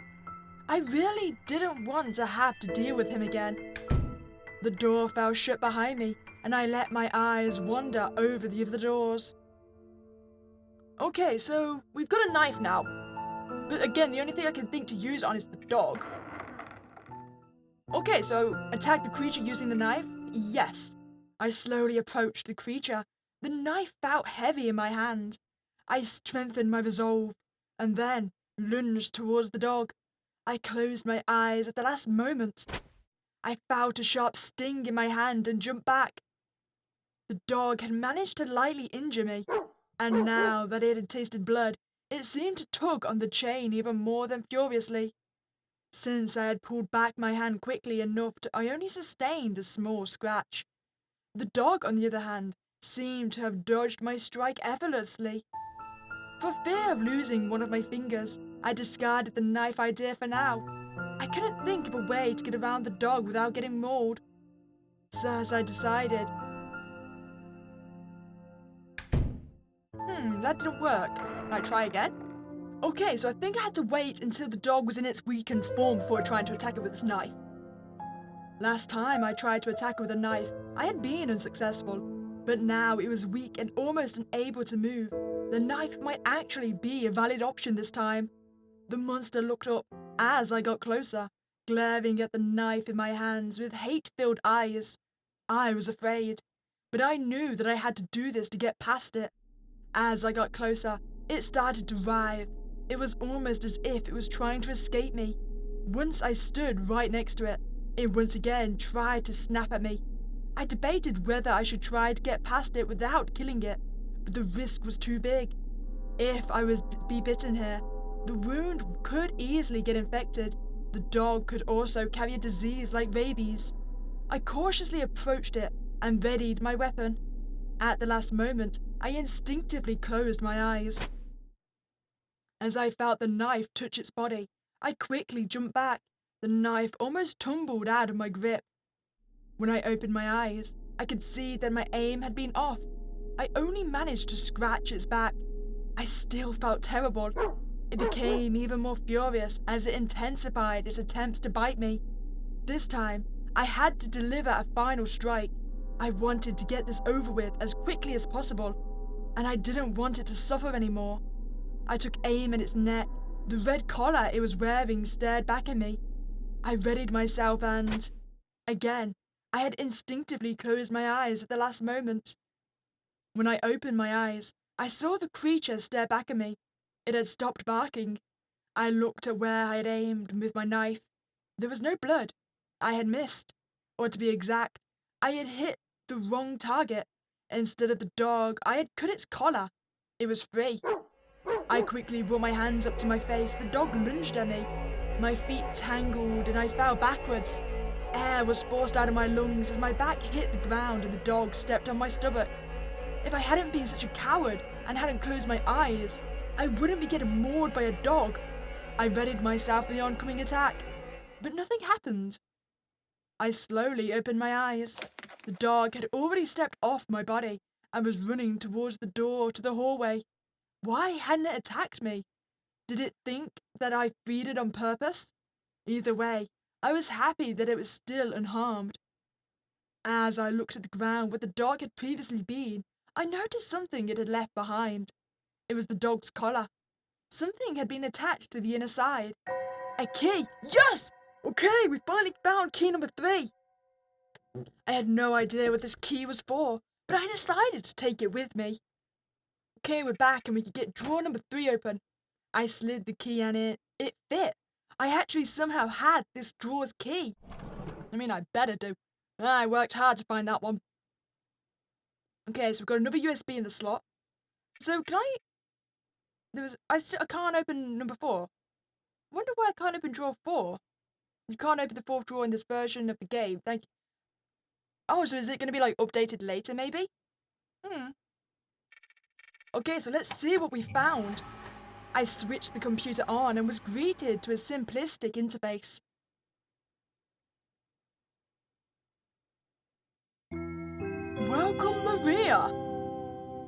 Interesting. Okay, so now, what's this? Hints to finding the key is part 1. Every door has one key. The first door is the easiest. The third door is the hardest. Yes, I'm aware of this. The order is important. Huh. View the next page if you are still having difficulties finding... Wait. Wait! There was a hint this entire time?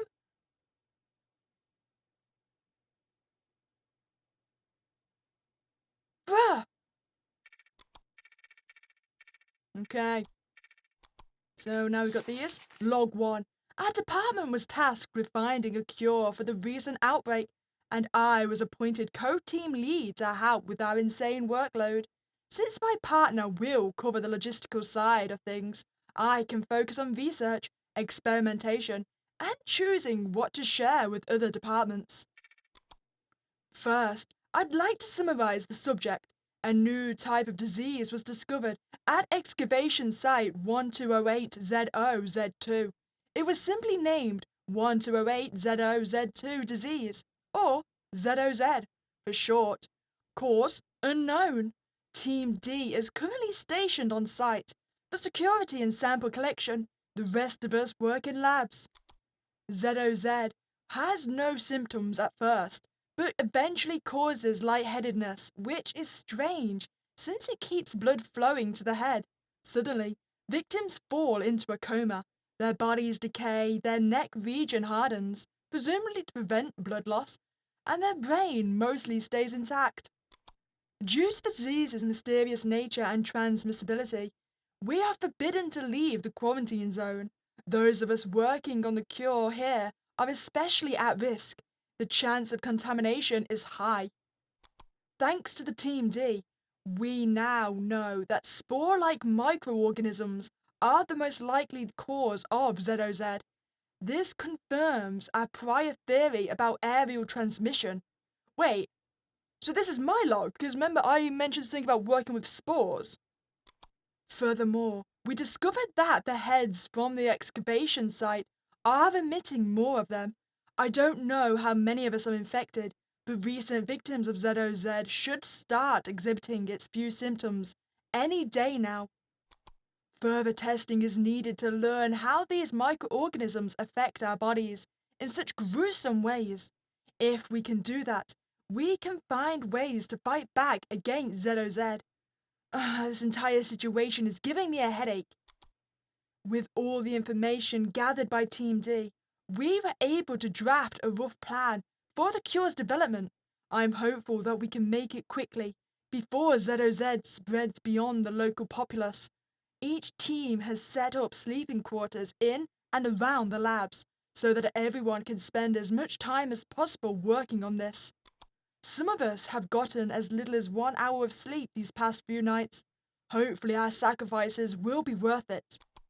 One variant of the cure is making steady progress. Otherwise, things have been generally slow. I fear the longer this takes, the more of our morale will fall, especially as people within the quarantine zone fall victim to ZOZ. A colleague of mine broke down when he heard that ZOZ had travelled further than expected. His family lived in one of the newly affected quarantine zones. Team C also had problems with one of their scientists, who got themselves banned from the research center. Apparently, she performed non-consensual experiments on people infected with ZOZ. Due to the dire situation we're in, some might want to try extreme methods, but I agree that she went too far. Hopefully, nothing similar happens here. For now, I think I need to lay down. One of our facility's branches created a reliable means of telling whether someone has ZOZ before they fall into a coma. I've been given a prototype of the test and was curious enough to try it on myself. Unfortunately, it came back positive. I should have known, since I had been handling the spores daily, not even following every possible precaution helped. How am I supposed to finish my research now? I'll just have to do it as quickly as possible. No one can know. This can't all be for nothing. The cure my team has been working on is almost complete. If I can, I'm going to try it on myself first, since it should wipe out any ZOZ spores within an infected person. It's my only hope. At least this way, if something happens, no one else has to suffer from my short-sightedness. I know I don't have much time left, so I've been working on it non-stop. I don't want to try it on someone else without knowing, with 100% certainty, that it works. If it does, it shouldn't affect uninfected people. We'll distribute it to everyone if so. It's better to be safe than sorry. I don't want to think about what will happen to me if it's ineffective. Writing these logs is getting harder. Darkness sometimes creeps in on the edges of my vision. It's difficult to stand, and I feel like I'm moving through water. If this ends up being my last entry, then goodbye, everyone, and good luck. So that was definitely from me, right? I recently encountered an interesting species of plant, one I hadn't seen before. It had a rather large stem, which was dotted with countless tiny mushrooms. Botany isn't my speciality, so I took it to an old colleague of mine who knew this field. He couldn't make sense of it either. One thing I quickly observed is that animals, mainly mammals like cats and dogs, seem to be highly attracted to the plant. Most eat them, some even refuse to eat anything but. My botanist colleague and I decided to keep looking into these plants and the animals who eat them, at least until we solve this mystery. Eventually, I was able to observe a drastic change in animals that ate the plant. Their bodies deformed over time as they fed, and they became incredibly aggressive. Looking at them, they almost seemed to develop human or human-like features.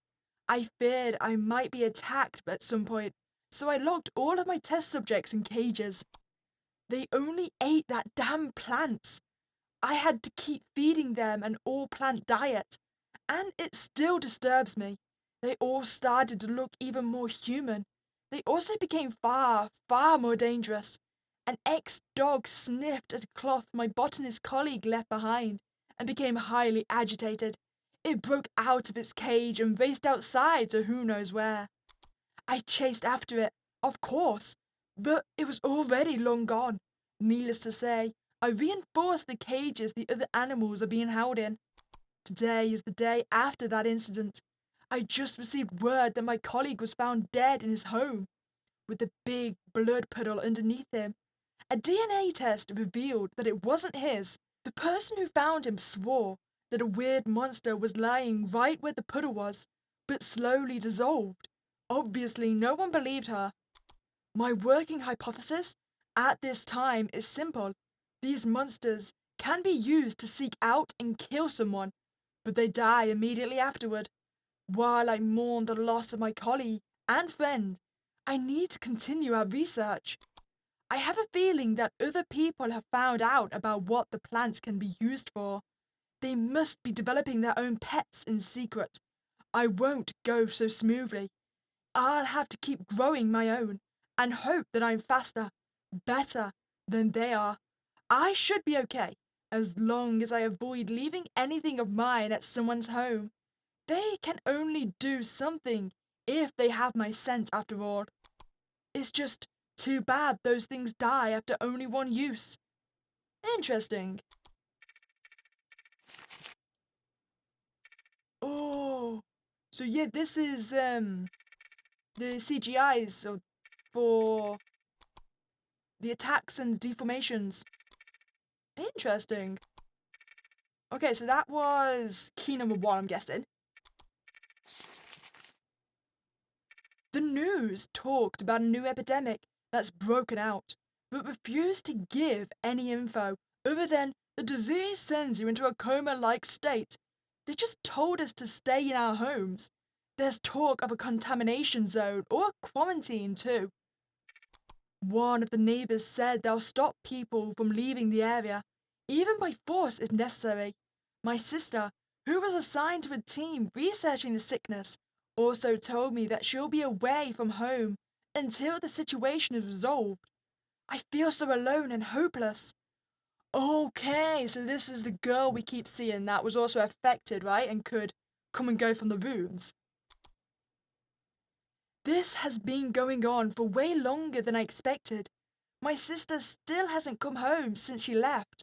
I know she has to work day and night to help everyone, but I just can't help missing her.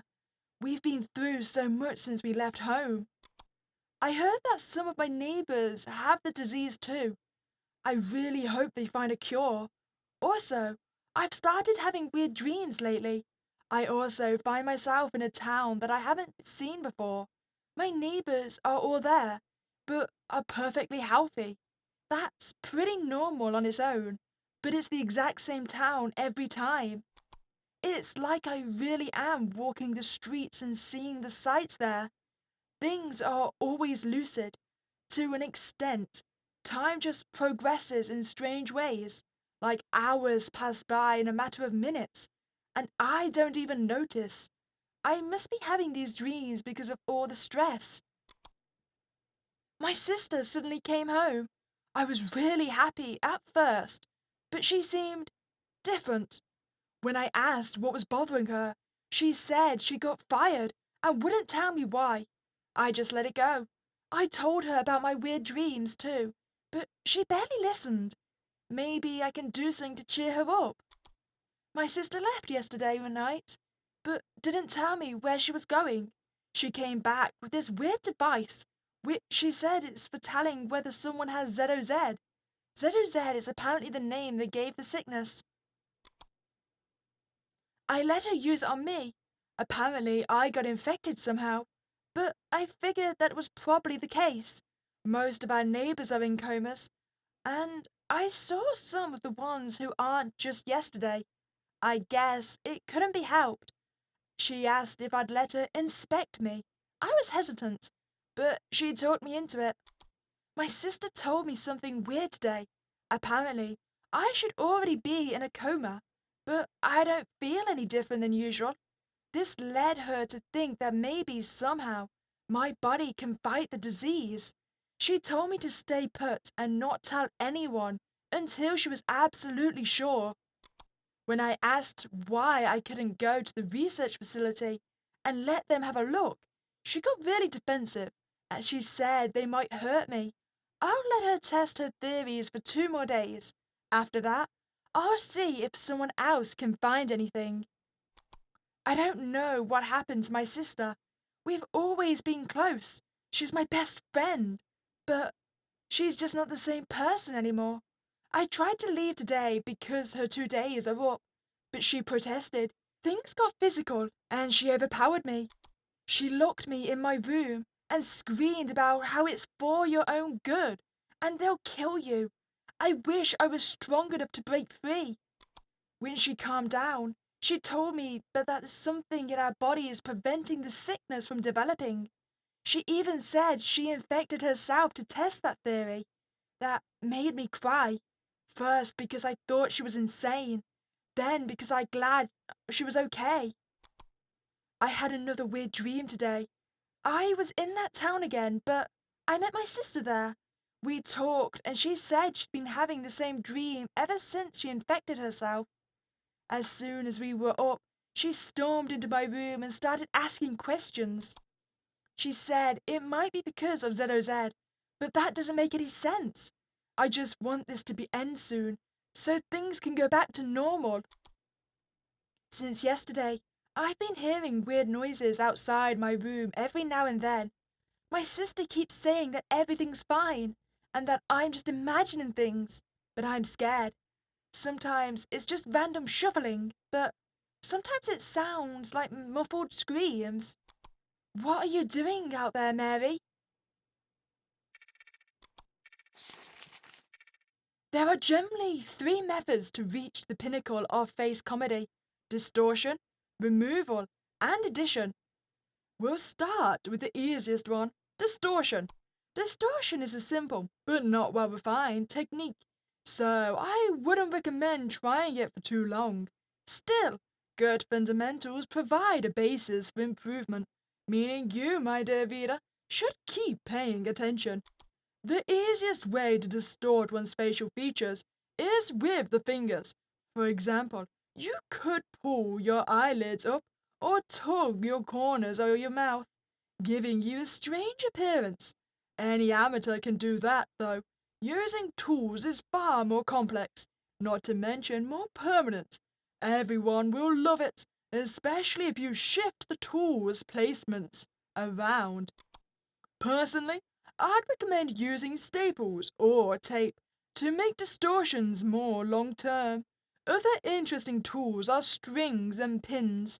Put a pin through an eyelid or cheek to fix something in place. Then, the rest of the page is covered in red stains. Next, let's discuss removal. This is an intricate and highly evolved process. You can completely exercise parts of your face to look funnier, and maybe even charm your crush. To do this, you will need scissors, a big sharp knife, a handsaw or bone saw, and or a rotary saw. Caution, it's messy. It's usually best to have an assistant too. Removal is a difficult process by oneself, and maybe your buddy needs help as well. Just remember that laughter is the best medicine. The laughs you receive from this, the essence of the true facial comedy, will make the pain more than bearable. First, make a small incision on the left side of your nose, and the rest of the description is drenched in blood. Finally, we arrive at addition. Like removal, this is a very risky technique, reserved only for the creme of the crop. It may sound simple though. All you have to do is add and never stop. Search for features that are a disgrace to facial humor. Then take them for yourself and pair them off. The person might even thank you for all your help with removal. There are some important things to keep in mind, though. First and foremost, never steal from a fellow comedian. Second, don't damage anyone's face while on the hunt for parts, because you might ruin your additions. Third, be sure to keep unused parts frozen so they can be used later. Okay, so I'm guessing that's why he ended up giving a pill to Amy, right? Because he damaged the face. You may want to start with just one person, but variety is the spice of life. You can add all sorts of facial features to yourself and look like either a real freak show or a deepfake model. Beauty is only skin deep. The remaining pages are covered in blood and assorted fleshy chunks, leaving them completely unreadable. Interesting. Yes, so here's our images. Hi, buddy. You're the one that started it all, it seems. Aw, he was so innocent when he started out with just a few pins. How did it all go wrong, friend? I still just adore it. I love it so much. I really do. Wait, animate. Oh, it pulses. It is stunning.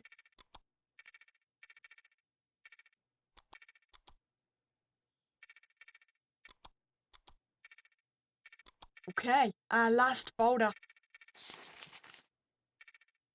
They actually fired me. Me? How could they be so short-sighted? We need to use every possible method in combating ZOZ. If I was the leader of this operation, I'd fire anyone who let ethics get in the way. Sacrifices always need to be made to ensure humanity's future. I guess it doesn't really matter. I'll just continue my research in private, since it's not like there aren't enough subjects inside the zone. Frankly, I can't believe I originally thought I was unlucky to live here when this happened. It was a stroke of luck. First, I need to get my notes back. Those numbskulls wouldn't let me take them when they threw me out, and whined about how they're company property. It's my IP. I did the labor, I know my contract, and I know they don't have a leg to stand on. They just want to claim they found the cure. But it'll be me. At least security isn't too tight at the moment. Massive steps towards discovering a cure. My sister has ZOZ, and although I don't know when she was infected, she says she feels fine. This means the chance of natural immunity, or at least natural resistance, is greater than zero. I'll have to take drastic measures and see if this resistance is genetic. Normally, I'd exercise caution, but time is running out. No one else deserves the honors but me. My hypothesis was proven true. After a few successful tests and self infection, it seems my sister and I are both completely immune to the disease. I will immediately start development on a cure. May suggested giving herself up to my colleagues, but I convinced her to stay. They have a bigger team, so I'd have no chance to catch up if they found out about her. She gave me 2 days. I'll have to find a way to keep her here after that. It's not just for our sakes, but everyone's. I've been having odd dreams as of late. I always wake up in the same town, then find myself wandering through it for hours on end. Sometimes I see people sitting alongside the road, all of whom look identical to my test subjects. I've even met some who look like my infected neighbors, but they always insist that they've been living there all their life, and even recount events from their childhood to prove it. Strangely, I met May there too. She was shocked to see me, but the feeling wasn't exactly mutual. She mentioned something about having strange dreams the other night. I suppose this is just one of the disease's symptoms. Could ZOZ be related to a collective unconscious of some kind? Wait, ZOZ might be a hive mind? Interesting. Even if it's only shared among a few people, do we really need to get rid of it so? We could have eternal life in that alternate world, no? I'm committed to stop now. The things I've done that I'll have to do are too much to allow that. I'm even running out of ZOZ infected.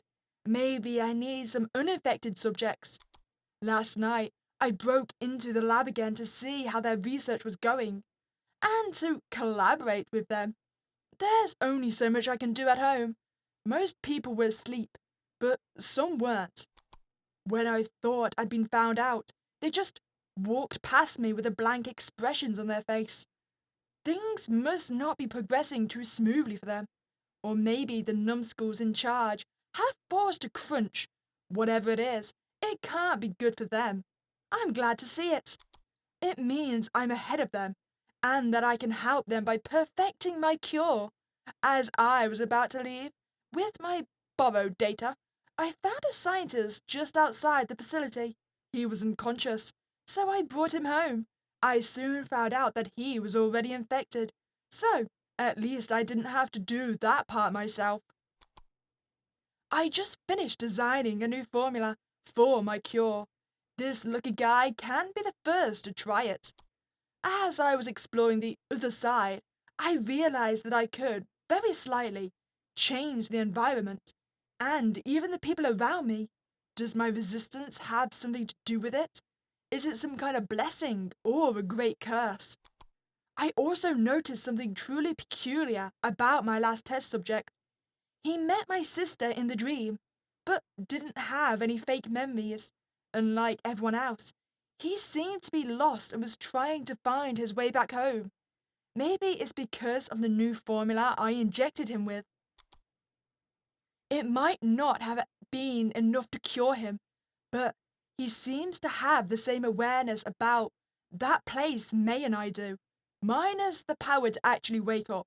It also seemed as if his presence is impacting the world and people around him, similar to May and me, but more extremely. This was a great stroke of luck on my part. I think I'll try testing how far I can warp that place further, and he'll make an excellent control group.